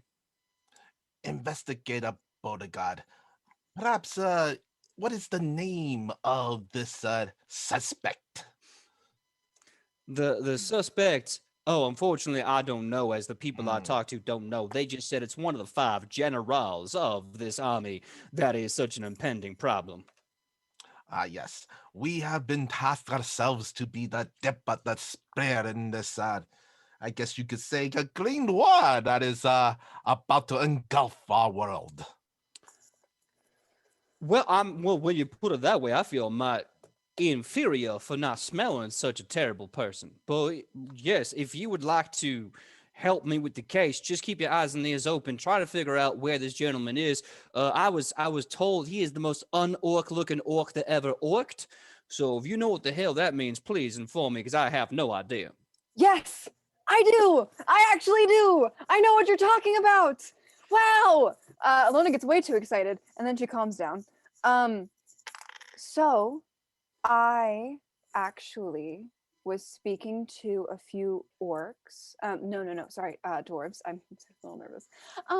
I was speaking to a few dwarves from Bryax. And they were able to describe to me an orc that looked quite unlike other orcs, wearing red robes. Mm-hmm. And I believe the word they used to describe them was disembodied. What does that mean? He's a spirit, like a floaty ghost? I don't know. Apparently he was very emaciated. I do think that I saw this orc, particularly over a battlefield that we were on. But I do think I know exactly who you are looking for. And if I do also remember, they're traveling with a bodyguard, so maybe you would be able to smell 2 instead of 1. Well, I'll tell you what. How about we sort of spread out our resources? I don't want to take you away from your daily activities. Let's do what we used to call a drag net. I will go to another district. You go to whatever district y'all want to go to, and we will reconvene here when we have more information. Until then, you will find me and my delightful better half in the housing district. Are you trying to buy a house for us? No. No, ma'am? Because we need a new house. The old place is awful. It smells. Well, then I guess we can be looking into that. Good. Also, if you're on the streets late at night, look for the cat wearing all black leather. I'll be the one there. We can investigate at night. He goes to bed early. He's an old guy, but you know me. Cats don't sleep at night. Yes. We have some business to do in this district, and we will keep our eyes and ears open. Well, that sounds like a pleasure and a great boon. In the meantime, I'm gonna go look at housing for me and my wife. And the cat Precious goes, I just tease him. He gets so adorable when you like tease him, you know? All right, let's go look for a nice house. You know, I heard there's this really great place, like with like 3 floors. So 3 floors, you say? Oh, well, that sounds mighty expensive. Nah, it's a steal. Are you gonna steal another house, woman? Shut up, you cutie. Rufa's gonna, give them both kind of the up and down hard, enthusiastic handshake. Once again, great honor to meet you too. It is quite an honor to work on this case with you, sir, and you, ma'am. Well, oh, of course. Thank you. And again, we will reconvene. Yeah, go, please. You're being rude. Get out of here. My husband's terrible with exits. Get out of here. So that is the as they leave. That is the Bloodhound Shoonie investigator detective Beauregard Theodore Fontaine and his lovely wife Priscilla Precious Bigglesworth, who you all made, you absolute legends made at the table some months ago. They are real canonical characters and they will reappear again. I guarantee you, you haven't seen the last of the dog and the cat. But that being said, the three of you, Ichi, Rufa, and Alona, you're on the way to Isuos. Do you still wish to go there? I do. Yeah. Okay. So we are going to cut to really fast because that was a really great scene, but I want to make sure the other two get a chance at the pint. So we're now at the typing pint. Joe, if you can hear me, please play the Green Tavern song that I sent you.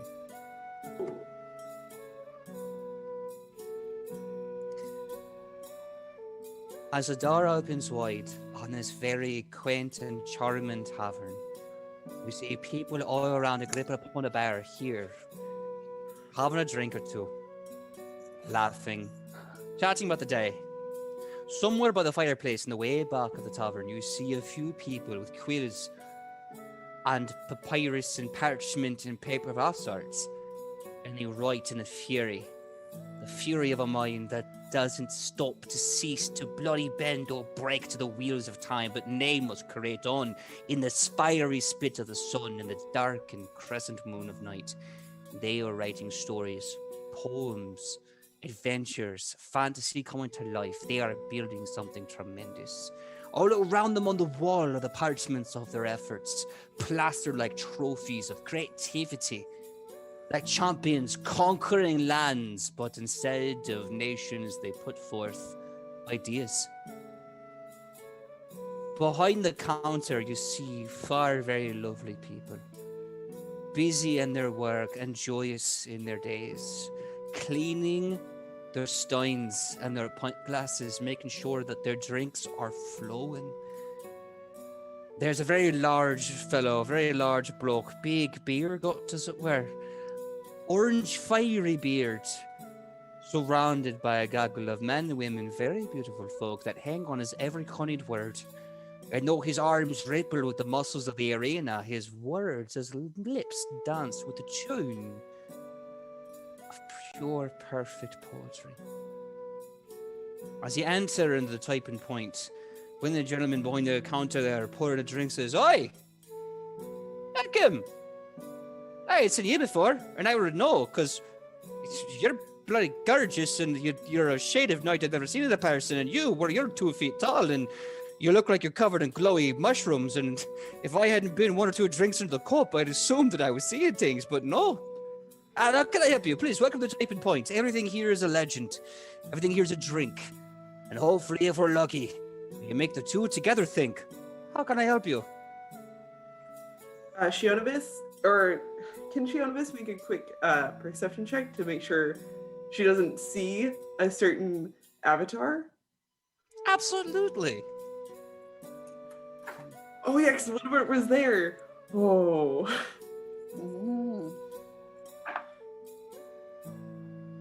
Not great, but not terrible. That's going to be 14? 14. Everyone has his eyes in some shade or color variance. Green and blue, yellow and green, brown, black. You even see some with very stark color, purple and red. But Felix Chance is a very interesting person. He's very much a one of a kind. And Felix Chance is not here this day. But who is here? as the lovely writers, great conspirators, and passionate drink pourers of the Typing Point. Woodward, kind of noticing this pause in Shionibus as she looks around, he is unsettled for a split second, says, "We'll take 2 drinks. I'll take what she's having, and she'll take what I'm having." Having a wee bit of a drink of run amok. I love it. I appreciate it. So, we have over 30 domestic, and we have about 15 imported. The question is, what do you want? You know what? I'm gonna see if I can get us some free drinks, Shionibus. How about I give you one of mine, and if you like it, you give us 2 free drinks in return. I tell you what, because I love your proposition. You give me a drink, and you give me a poem. And I'll give you anything back here. Travis is like, yeah, no, I'm out.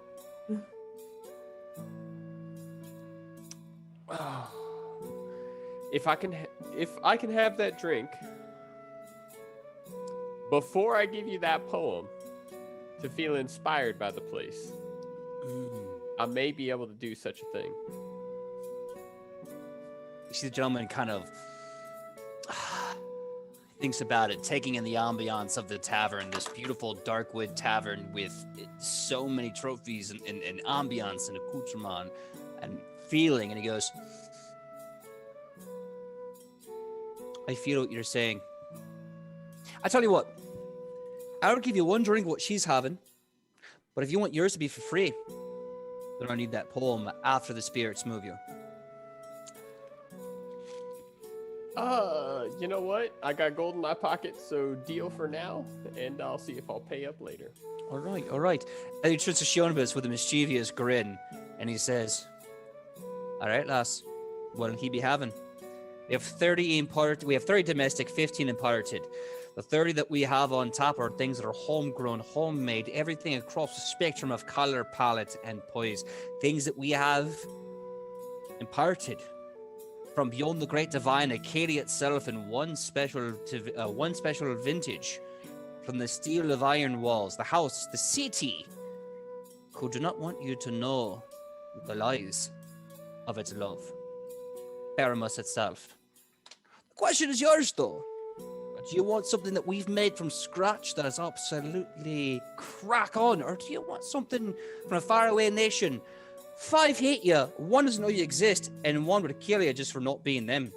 It's terrible politics, but I don't have all the arms in the world to hug them.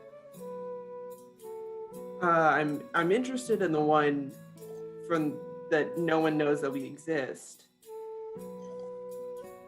So she's gonna look at Woodward like, yeah? I think that do her might fine. See, she's gonna live forever, and she's got to experience a little bit of everything at one point or another. All right, so the one place that doesn't know you exist. That's my favorite. He leans back and he says something in a very old tongue, rolls off his mouth with great ease, sing-songy energy that seems to get lost. A woman looks at him and goes in the back, comes back out with this steel box, places it down, clicks it open, flips it up, turns it around. And he says, I heard a tale long ago about a group of people that worship dragons. Aye, not the great beyond, not the grand divide that we thought. Aye, no, it's this other place entirely. They worship liar dragons, false worms. They worship devils in disguise, from what I've heard. Upon their 7-layered city like a cake, if you will, or an onion, depending on how you prefer it, they build an empire of lies, so much so that truth itself is considered blasphemy. Demons, devils they worship, they call them. And in the blood of the beast they make this wine. At least that's the rumor. But if you can handle the blood of the beast, then surely you can handle anything else in this bar, right? So, what do you say? You want to take the highest vintage of Inshalatar. Cross your lips. See if your gods love you or if your devils hate you. Yeah, sure. Why not? I've lived this long. All right. So, little man, are you ready to dance with the devil in the pale moonlight? Well, as long as I'm not having what I'm having and she is, I'll give this a shot.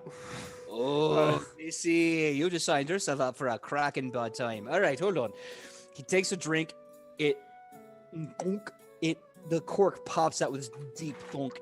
He starts pouring this red liquid.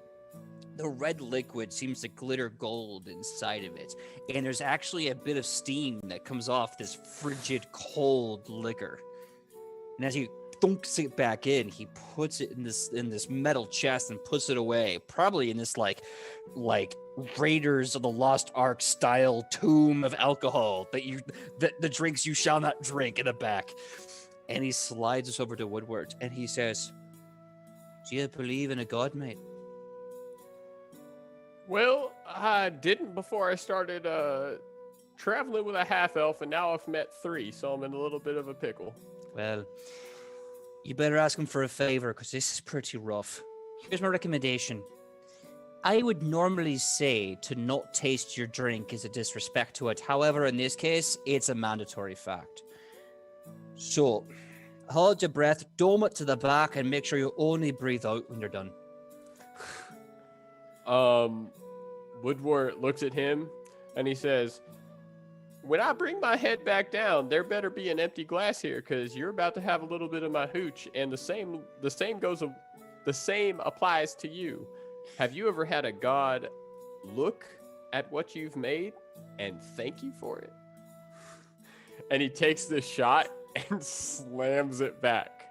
And I need this constitution check, I'm sure. Yeah, it's going to be a fortitude Great. save at -4. There it is.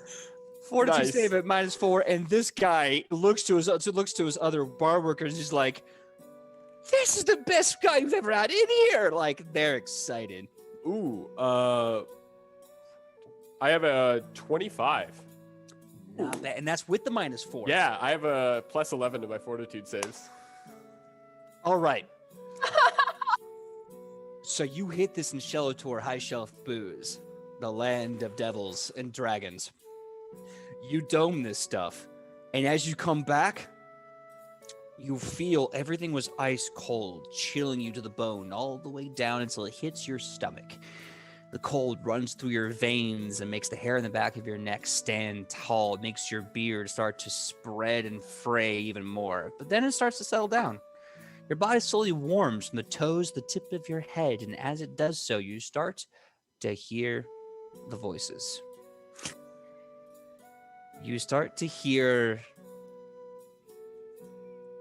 "Hello, little man, I see you."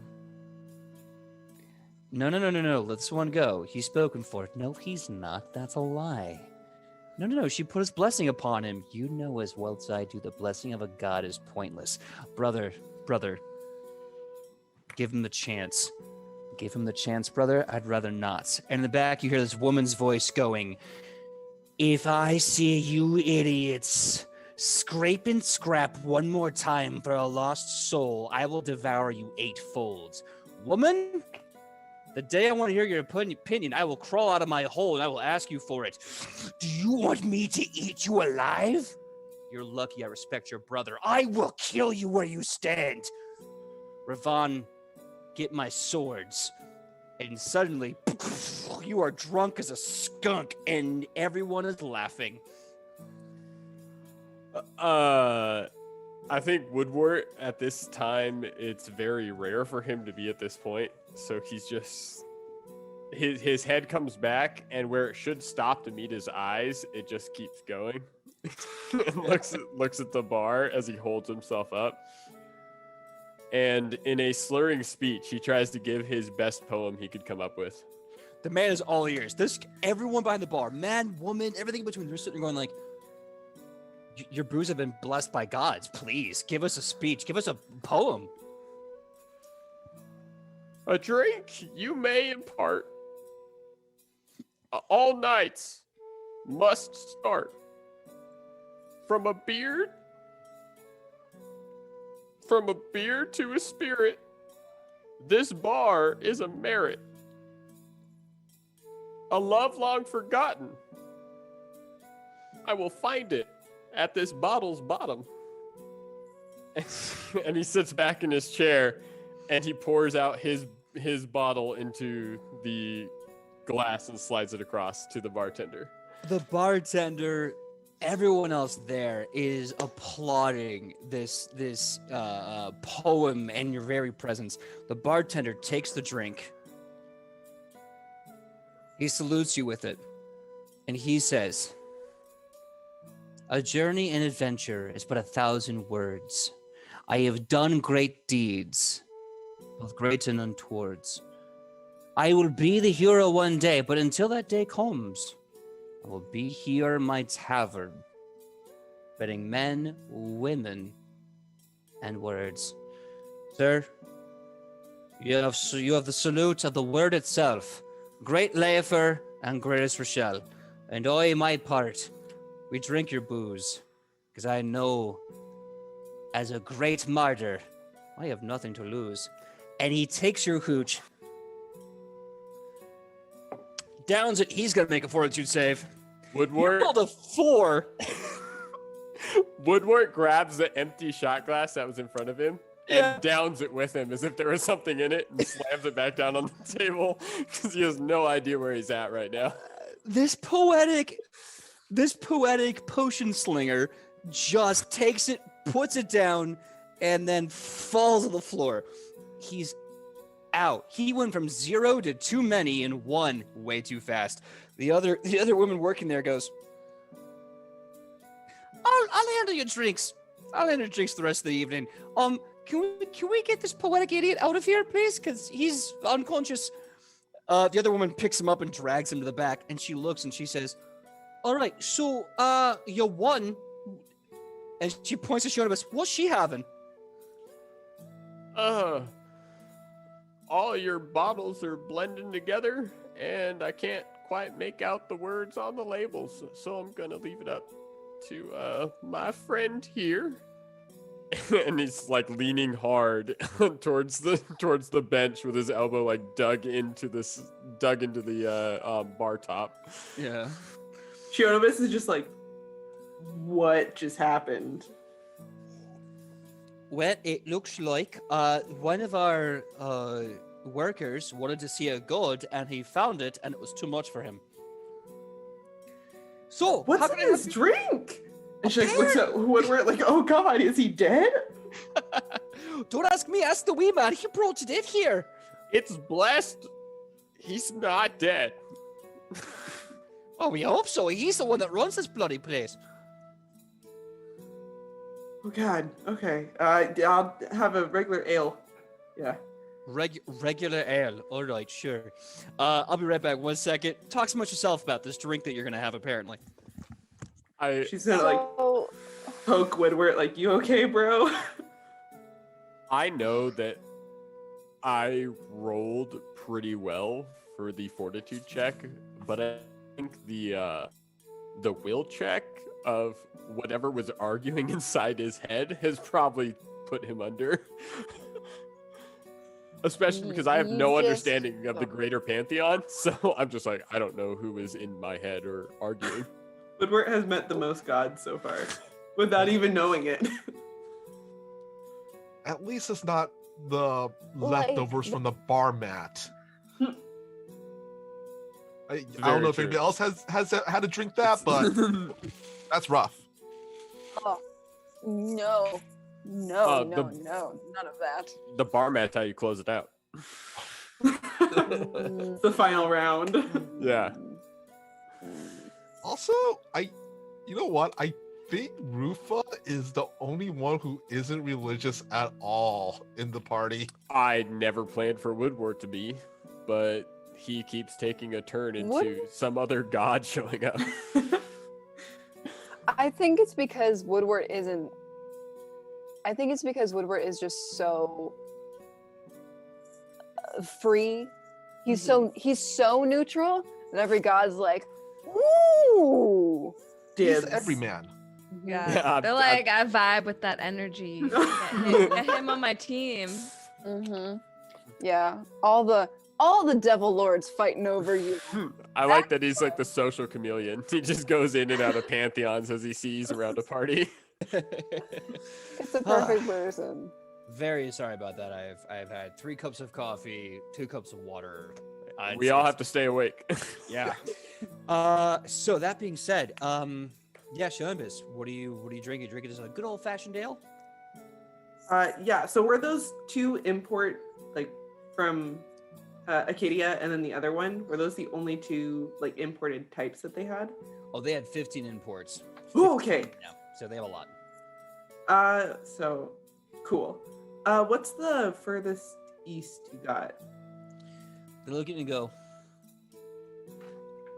are you talking about the east, the Great Divide, or are you talking about east-south? Like east south, right? They go, East south. all right, let me just take a shot in the dark here. Do you want your drink built on the golden sands and tall buildings?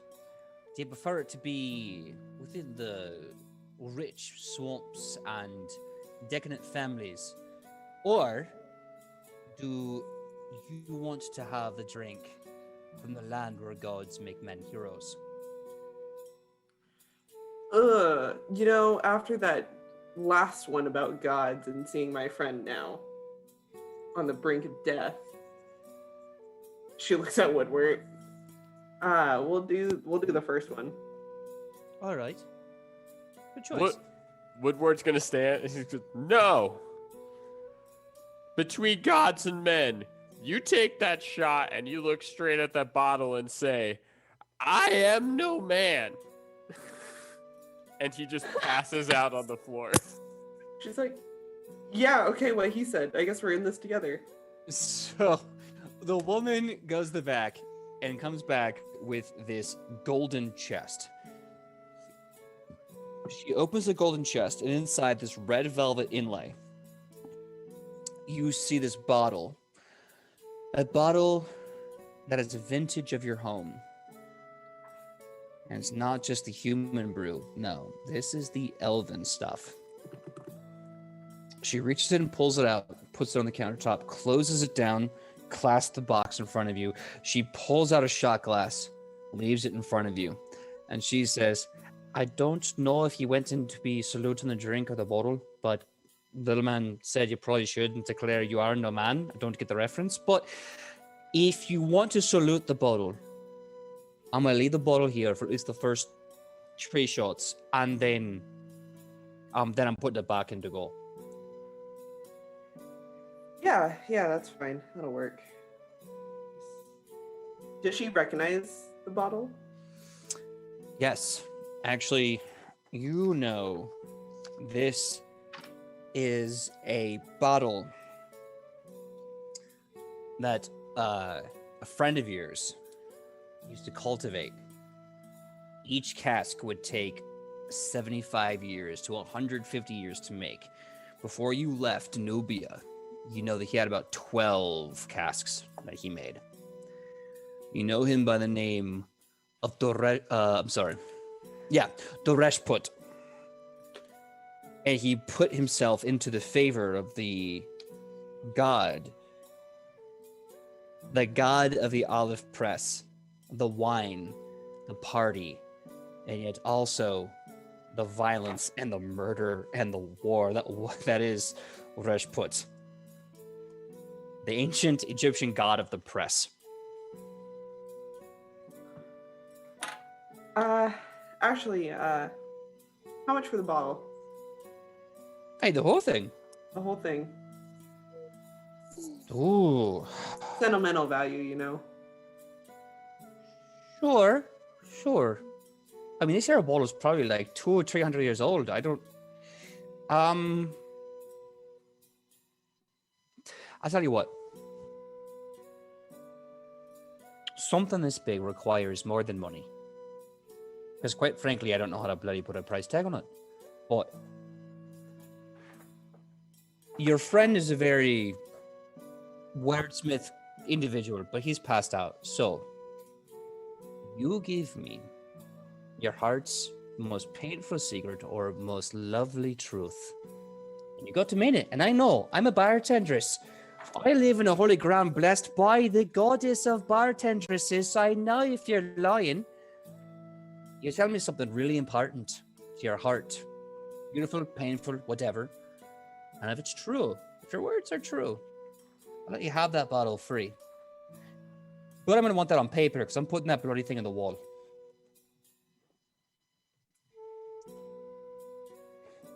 You're putting it on the wall. Of course you are. Because I can't just like throw 1,200 gold at you or anything.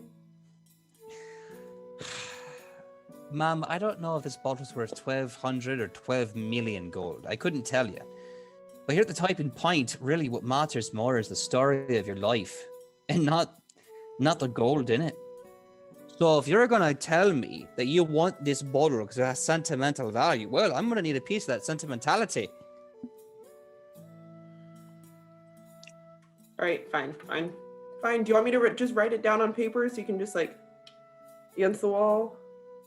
I'll tell you what makes you feel better? Would you like me to take that piece of paper from you and on the wall? Or would you prefer that I put it in the back? I mean, I would prefer you just burn it, but... That's how I know it's going to be good. Pain like that only comes from a beautiful, beautiful wound, the likes of which would be bittersweet or maybe even absolute Elysium if it wasn't terrible. All right, fine. You got yourself a deal. Let's just get this over with. Sure. She grabs you a piece of paper, she grabs a graphite or a quill, she leaves them both right there, and then she pulls the drink back like, you don't get this just yet. And she says, go ahead, write it up. Before, is this person human? Yes. Okay. She's going to begin to write in Orcish. You cheeky devil. Okay, go ahead. And it's going to say, there once was a man who I loved so dearly, but I lost him. Because of that, I lost feeling. More importantly, I lost myself. She folds it and pushes it towards her. And then she's like, I'll be taking that. She folds it, looks at it. And the other bartender just looks over and goes, she says, it kind of looks like the handwriting of that mysterious stranger that's in the back. Yeah, I don't recognize it. Do you recognize I'm sorry, what? Hold on, back up. What? What? Handwriting of a stranger? Right, there's a gentleman who's in the private room in the back. Oh, I've completely forgotten everything about him. Well, that's strange, isn't it? Oh, there's a bloke somewhere in the wee back of the private room. He's just been kind of shacking up there. Pays really good gold. He just needs some privacy while he works. Sheodibus is going to jump over the bar. Like, casual, like, swings leg over. You have to show me this room now. It's very important. Aye, sorry, it's a private room. I'm not allowed to really... It would be private now, would it? Then? No, but, you know, it's between life and death right now, and it's really based on your life right now. Mom, are you trying to threaten my life on holy ground? No, I'm trying to save your life, actually. Right, sure. Well, all right. If you go to the side there, there's a... Okay, so first of all, it looks like a flesh wall, right? All wood. If you find the right panel and press it in, a door opens up to a private room in the back, a little hidden secret door we have to a little secret room. Back when this place was being built and maybe things weren't on the open up and we had to kind of like, you know, coups and whatnot. So if you go in the back, in there, he usually just stays there all day, all bloody day, really. And you have no recollection of what he looks like, hair, anything like that? No. No, not really. No. No, kind of, no, never mind. Okay. And you didn't see any like big birds come in the last couple of days or anything like that? Not really. No, I mean, we work here. We go shop a bit. We go stay in our flat. That's about it. Did he just pay with flat gold? Did you write a name down? Anything like that? So we took the gold. We know for sure. He pays in gold up front and when he leaves. But every time we try to write something down, it's like our minds just kind of have a spell. And we don't remember what it is. Okay. She is going to flip a coin, just a coin to her, and then just take off towards the direction she was pointed to. All right. And we're going to pause right there. Joe, please cut the music. We're going to jump to our other 3 adventurers as they're going to Isuo's house of enchantment. Nobody wants to go to the bar. The bar is just a place where people drink, they said. So, you 3, Ilona, Ichipon, and Rufa arrive at Isuo's House of Enchantment. You sure enough, you see the beautiful little dangling ornament with the 3, 4, 7 colors, and they're beautiful. It's gorgeous. It's uncanny that this awning and this setup looks just like every other city you've ever been in that Isuo's house kind of exists in. However, this one actually has a sign that says Isuo's House of Enchantment. That's new. Alona walks right on in. The house appears empty. After a few moments of waiting, the door in the back opens up. The door opens up, and out comes Isuo, smiling, with Joey kind of tucked in between his arms. And he says, "Hi, everyone. So awesome and great and joyous to see you here in Agrippa upon a Bear. Wow. Okay, great. Excellent. Welcome. Come on, sit down. My couches, my chairs, they're all open for you. Joey's been tremendous. And Joey's like, I have been having a great time. I got to be a superhero. I saved the world. And you see Isuo just kind of smile and pet Joey in the head and just kind of like, pat him. And he goes, Joey has been a tremendous young man. And he and Marinle get along so well. Thank you so much. Rufa's gonna shake Isuo's hand and say, hello once again, my friend, and kind of ruffle Joey's hair. Hello, my young knight. He kind of smiles. He goes, "No, I'm only a knight when Morel says I am." Ah, knight in training then. Wait, where's Morel? Oh yeah. Oh, he's gone. Okay. We did not. We probably left him by the wagon. The wagon. I will say the NPCs that you travel with normally are in different key spots around the city. You haven't found them yet. Who has his leash? Yeah. Who forgot his collar? We only need to keep a bell on Tobias. That's the only person. Okay, listen to the bell. Fair. Listen for the bell. If anything, Tobias is the problem. Morel is basically a himbo good boy. He's fine. Who is a Morel whistle? Call him over here real quick. Probably alone. Anyway. Yeah, I will later. Ilona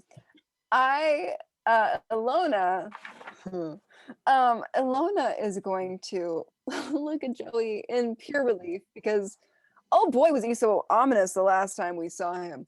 And she's going to say, Joey, I am just so glad that you're happy here. That means the world. That means the absolute world that you are having a good time.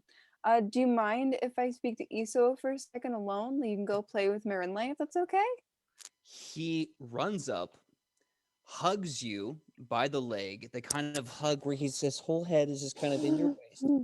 And he looks up and he says, "No, I want to be with you guys. I'm having fun with Marinle, but I miss you guys." We miss you too, Joey. I'm gonna hold it together. Okay, you can stay here. I He would- catches where the we- drift and is like, "Well, come play with me. Show me what you've learned. Let's play fight." Oof. Okay. So with that, Joey goes, "Okay, Auntie Dorito," and he puts up like fists, but his stance is garbage. You know, he's like his fists are all over the place. His wrists are back. His hips are in weird positions. He's just jumping in place. It's adorable, but it is completely ineffective. I bring him to like, so they all can have a conversation somewhere like a little bit out of the way and just give him tips on his form, compliment his skills and whatnot. He takes to coaching surprisingly well, and in a few moments you realize just things you're seeing off the cuff of your head from like years of fighting in the ring. He's now immaculately reproducing. There you go. Like he's now in a low wrestler stance, ready for a double leg takedown, and you know you've never trained him in a double leg takedown at all. You're a nat. Oh, you got muted. Oops. That's okay. So, yes, back to Sidney. Yes, what you're saying? Now that Joey's gone to play with Ichi, she's going to turn Isoel. We actually found out some really important information that I thought I should tell you while we were out. We ran into the dwarves from Bryax. They were in the King's Cave where we also defeated some goblins that were taking people as prisoner to send to Mengelma.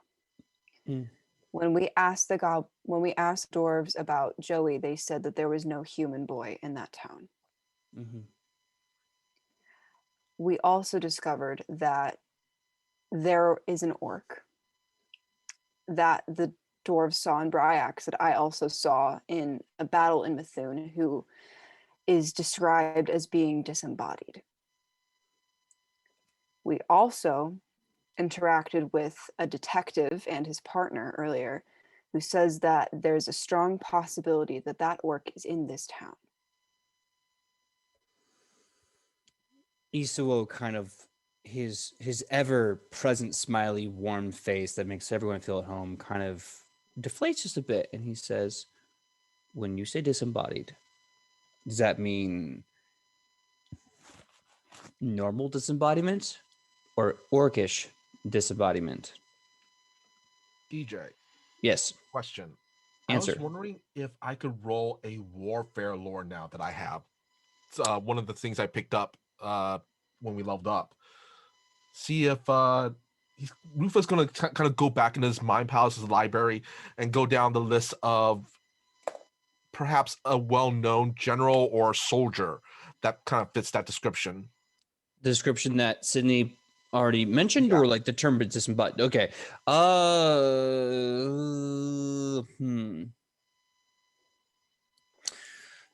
will give you this right now. You don't have to roll it.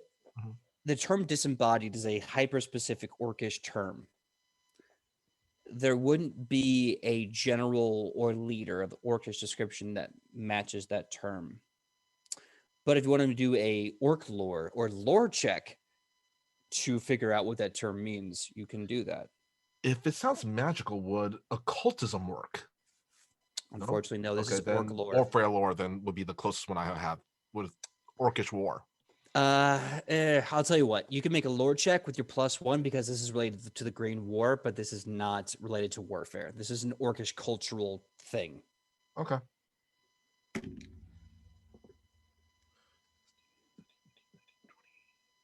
$21. Okay. You know, disembodied is a term of great shame, insult, degradation, failure. Being disembodied means you are no longer a living person to the orcs. If you are disembodied, it means that you are so below them that they don't consider you a living person. You are alive because you have blood, but you're not orc. Disembodied is a term that they use for failures, retreaters, and half-orcs. To be disembodied within the orc community means that you are no longer recognized, you are shunned, and you will not be given any scars on your body. The holy sign that your God loves you, the holy sign that you have a resume that says you should be trusted. Disembodied means you don't exist. So when an orc says another orc is disembodied, that is not a thing that they throw around lightly, because that means you are no longer an orc. Rufa is gonna kind of snaps his finger. How could Rufa be so stupid? Disembodied. Rufa now remembers. He remembers reading it from a text of a Gromash or something or other. Israel, my friend, do you think that this disembodied in this sense would mean perhaps a dishonored orc or perhaps an orc of mixed blood? You see Isuo think with a smile on his face. I don't think it would be a half orc. Only because I cannot think of a single half orc I know that would willingly join with this army, unless it were particularly desperate and sad and hurt and broken. If there is an orc who is disembodied, then I can assume they're only working with them for some sentiment of belonging, correction. Perhaps the way to redeem oneself, perhaps in that society. Maybe, but this is all speculation. True. I don't know this orc. But Alona, so you mentioned that there's an orc with this description that Rufa has brought forth in Agrippa upon Obair. Yes. They at least were. I thought perhaps they might now be in this town as well. But hearing your description, if they truly are disembodied as the dwarves and Bryax described, I don't know how they could possibly be one of the 5 great generals of the army if they look on them as so low. Well, I have made a good deal of friends in different places. If I may offer, sometimes the friends you make are ones you make in shame. Or the ones you work with are maybe people you wouldn't work with normally. Desperate times call for desperate measures, and maybe you present a very special set of skills, and those are needed. Do we know the name, personage, anything about this disembodied orc and why he'd be working with the Green Army? We know that they wear red robes. I have a strong inkling that they practice magic. That alone would be very unusual. Magic in the orc community is not really well liked. I mean, there is magic in the orc community, absolutely, but they tend to think a lot of it is useless unless it's really big. Oh, they also have a white beard. White beard. I'm going to have to go through that door, and I will be gone for a bit. In the meantime, if you would like my services, I imagine you saw the sign outside. I made my gold and money across the world with magical items, magical weapons, magical enchantments, runes, lost artifacts, all of them. So if you have anything that needs some sort of magical enchantment, enhancement, crafting, I mean, between friends, absolutely, I'd be more than happy to see to that your weapons, armor, anything is up to the task. But in the meantime, I do need to go to the back end, and I hate to be rude about this. I will have to ask that you take Joey off my hands.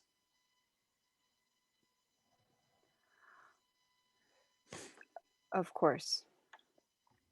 Completely understandable. Sure. And this is no disrespect to Joey. He is a truly remarkable child.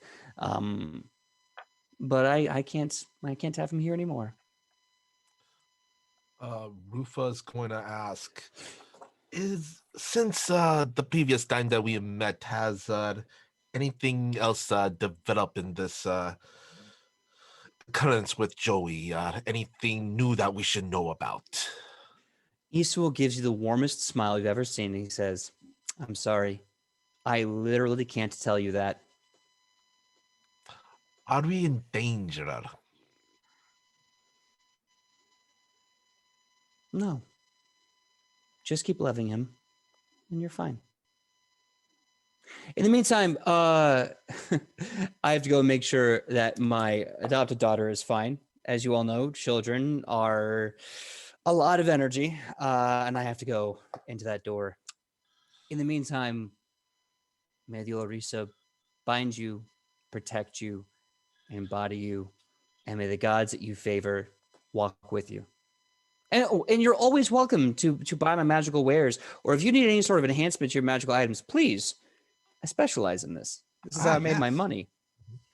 Yes, Rufa's gonna pull out a piece of paper from his notebook. I have a bit of plans that if you do not mind perhaps looking through it, perhaps we could we do have some supplies that we stumbled upon during quite recently, some runes. Of course. Let me just do you all a favor. I'll tell you what, for 500 gold, I'll see to it that the runes that you currently have on you are in the weapons you want them in. I have a knack for it. I can feel magic, and runes talk to me. They talk their words. I do love hearing them. So if you would like me to put that rune into your weapon, and he points to Alona. If you'd like me to put that rune in your weapon, just ask. 500 gold. I'll put yours in yours. I'll put the 2 that you want in yours, Rufa, and you can be on your way. 500 gold. Easy as that. You know what? I probably shouldn't, but I'm gonna. I was wondering if Rufa could haggle. You're gonna haggle Isawal? Yeah. He knows everything. Good luck with that, DC, my dude. You know what? I'm gonna, because I think Rufa Iswell would, if he knows Rufa by now, would be insulted if Rufa wouldn't at least attempt. He does this with his friends. I love that logic. Like I bet I haggle with everyone. Yeah. I only haggle with the ones I love. Yeah, exactly. Right, this is Rufa's logic. All right. Oh! Oh my god. Oh no. I don't know how, but is that a crit 20? Yep, crit 20. Crit 20. Okay. Cleaning house. Just out of curiosity, what's the total value of that crit 20 plus your diplomacy? That was, I believe, 28. 20. Oof. Isawal looks at you. You could see that his tongue is just patting his gums and sliding across his teeth as he smiles and go, I tell you what, you, her, and your friend in the back, if there's any runes for her weapon, your weapon feels pretty spoken for at this point. I'll do both of your weapons for 300 gold.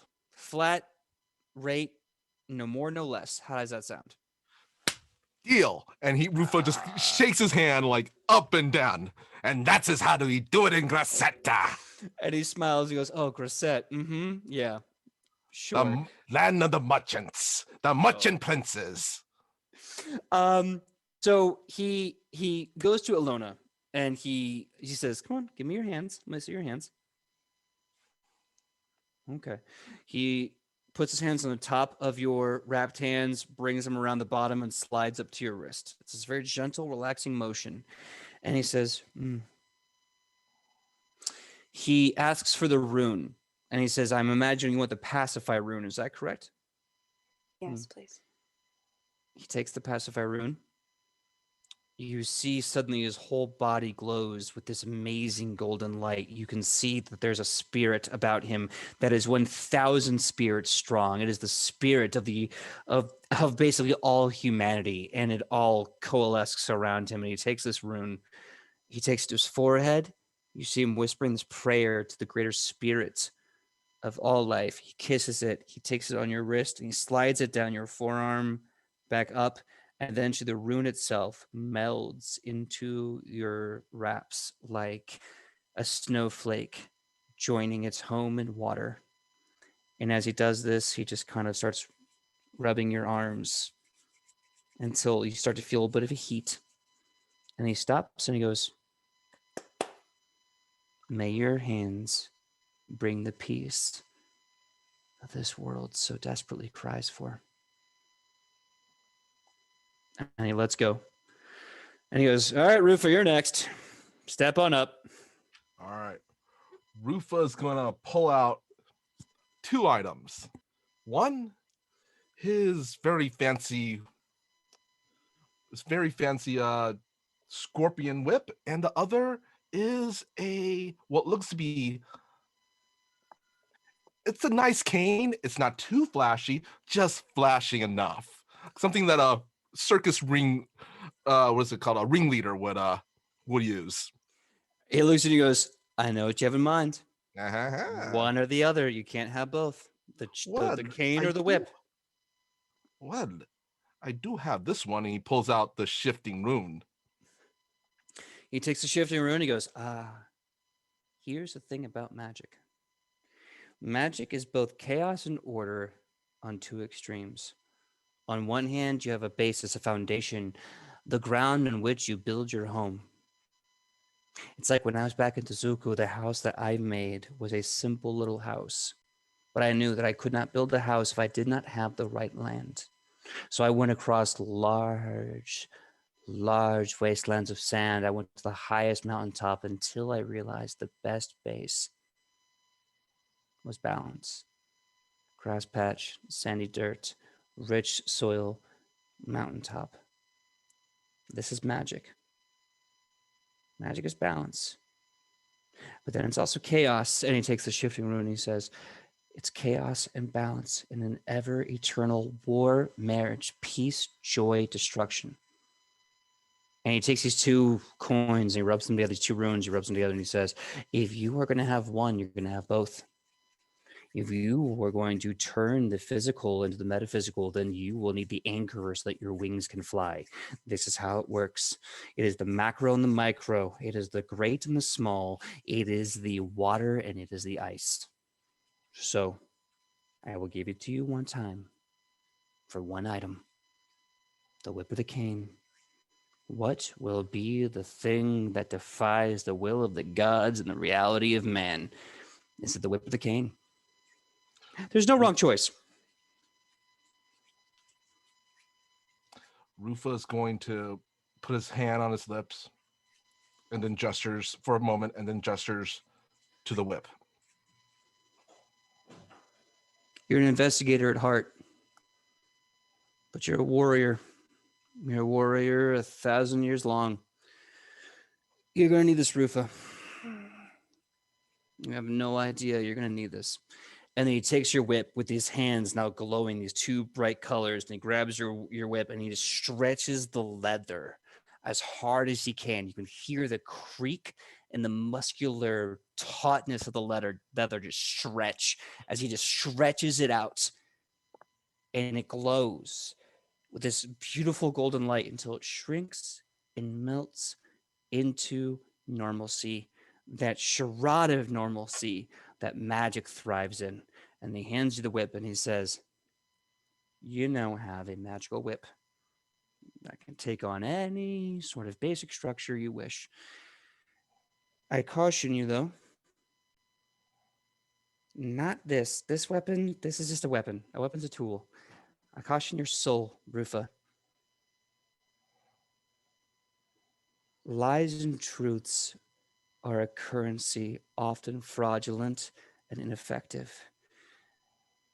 I recommend you put your house on the right soil if you are going to build magic, Rufa. I can't tell you what to do. That would be an affront to what I do. Just wisdom from a friend. I love you. And I want you to be happy. And I know that you have now a really cool whip. So have fun. Enjoy. 300 gold, please. I did a job. I deserve money. Rufa will hand over a pouch of 300 carefully counted gold. He laughs and he goes, "Thank you so much. If you ever have anything else, need for magical weapons, armor, artifacts, let me know. And if you have any other questions, please. I'm in every major city. And please have a great day. Oh, and enjoy Joey. I'm sure he misses you so much."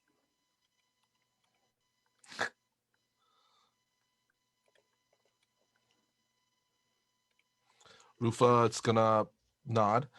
And with this, we shall build our foundation for we have much work ahead of us. Really fast. While Woodward is passed out, I'd like to go back to the Green Tavern. However, Joe, could you play Foreboding for me, please? Yeah. That's not a good sign. Yeah, great.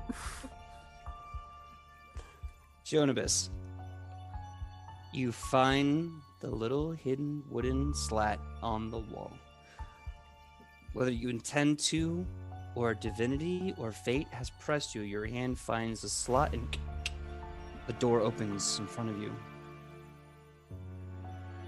Your eyes now pay homage to a room, one that was made in the need of secrecy, hundreds of years long unneeded. But in the back of the room, you see an orc with a long white beard, tiny glasses at the bridge of his nose, bald, in a very flowing red robe, and he looks over parchments and paper like a librarian looking over inventory.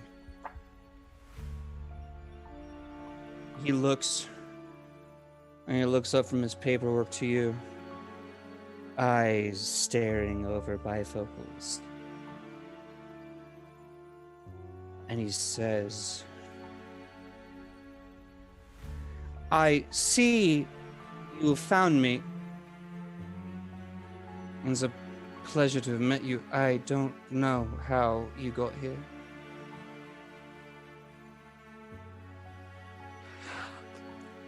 "I assume you know my name.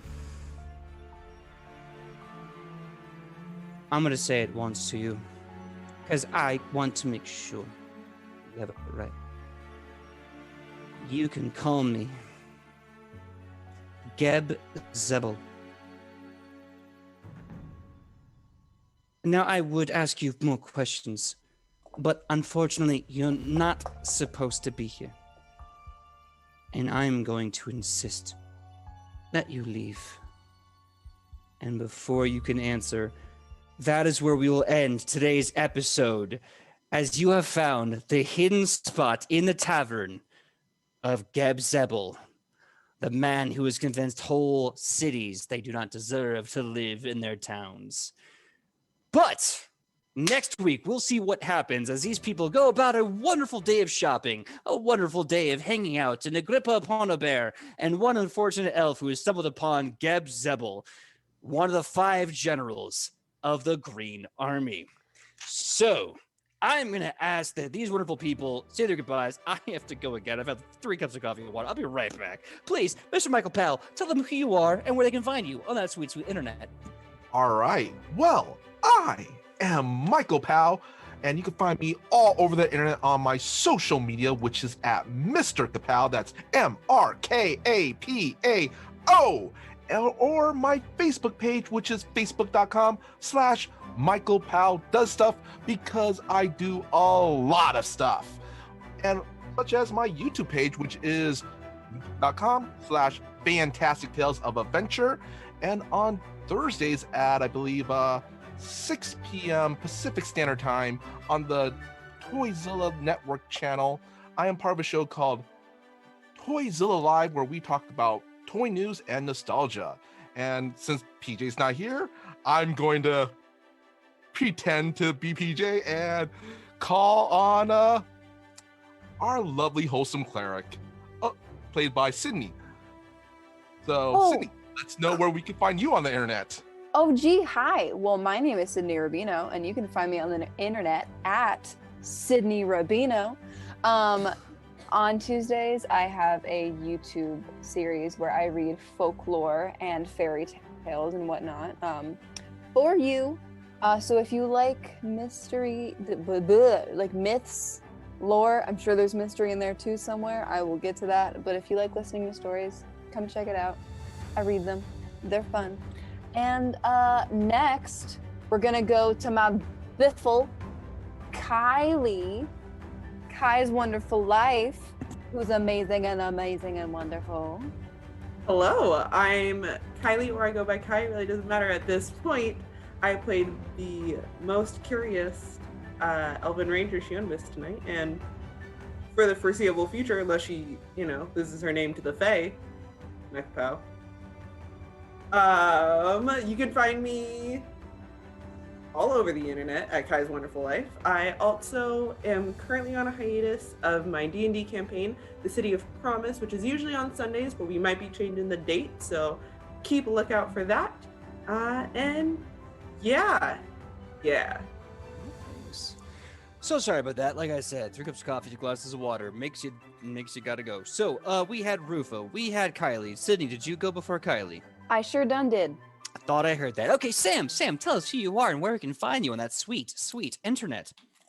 Hello, I am Sam Sterling, and you can find me on the internet at Hey Sam Sterling in a multitude of places where I do things when my mind decides to do them on no particular schedule, except every first Tuesday of the month, I play a demon living in a corporate hellscape, also known as Hell, but we're also corporate demons. So you should come watch that over on Live Action Roleplay. It's a great time. That's all I got. Absolutely. And also, mood. I feel that, Sam. All right, next up, Ian, tell us who you are and where you can find you on that sweet internet. Well, my name is Ian. I play Woodwort, the gnome. I was about to say cleric. I'm not yet. We'll find out where the multi-path of gods leads me. If I'm not here on Edge of Legend, you can come visit my shop that I own with my fiance called Witch and Heathen, and we are having an update on February 6th. So come check us out. We make wonderful candles for all sorts, all kinds, and for all people.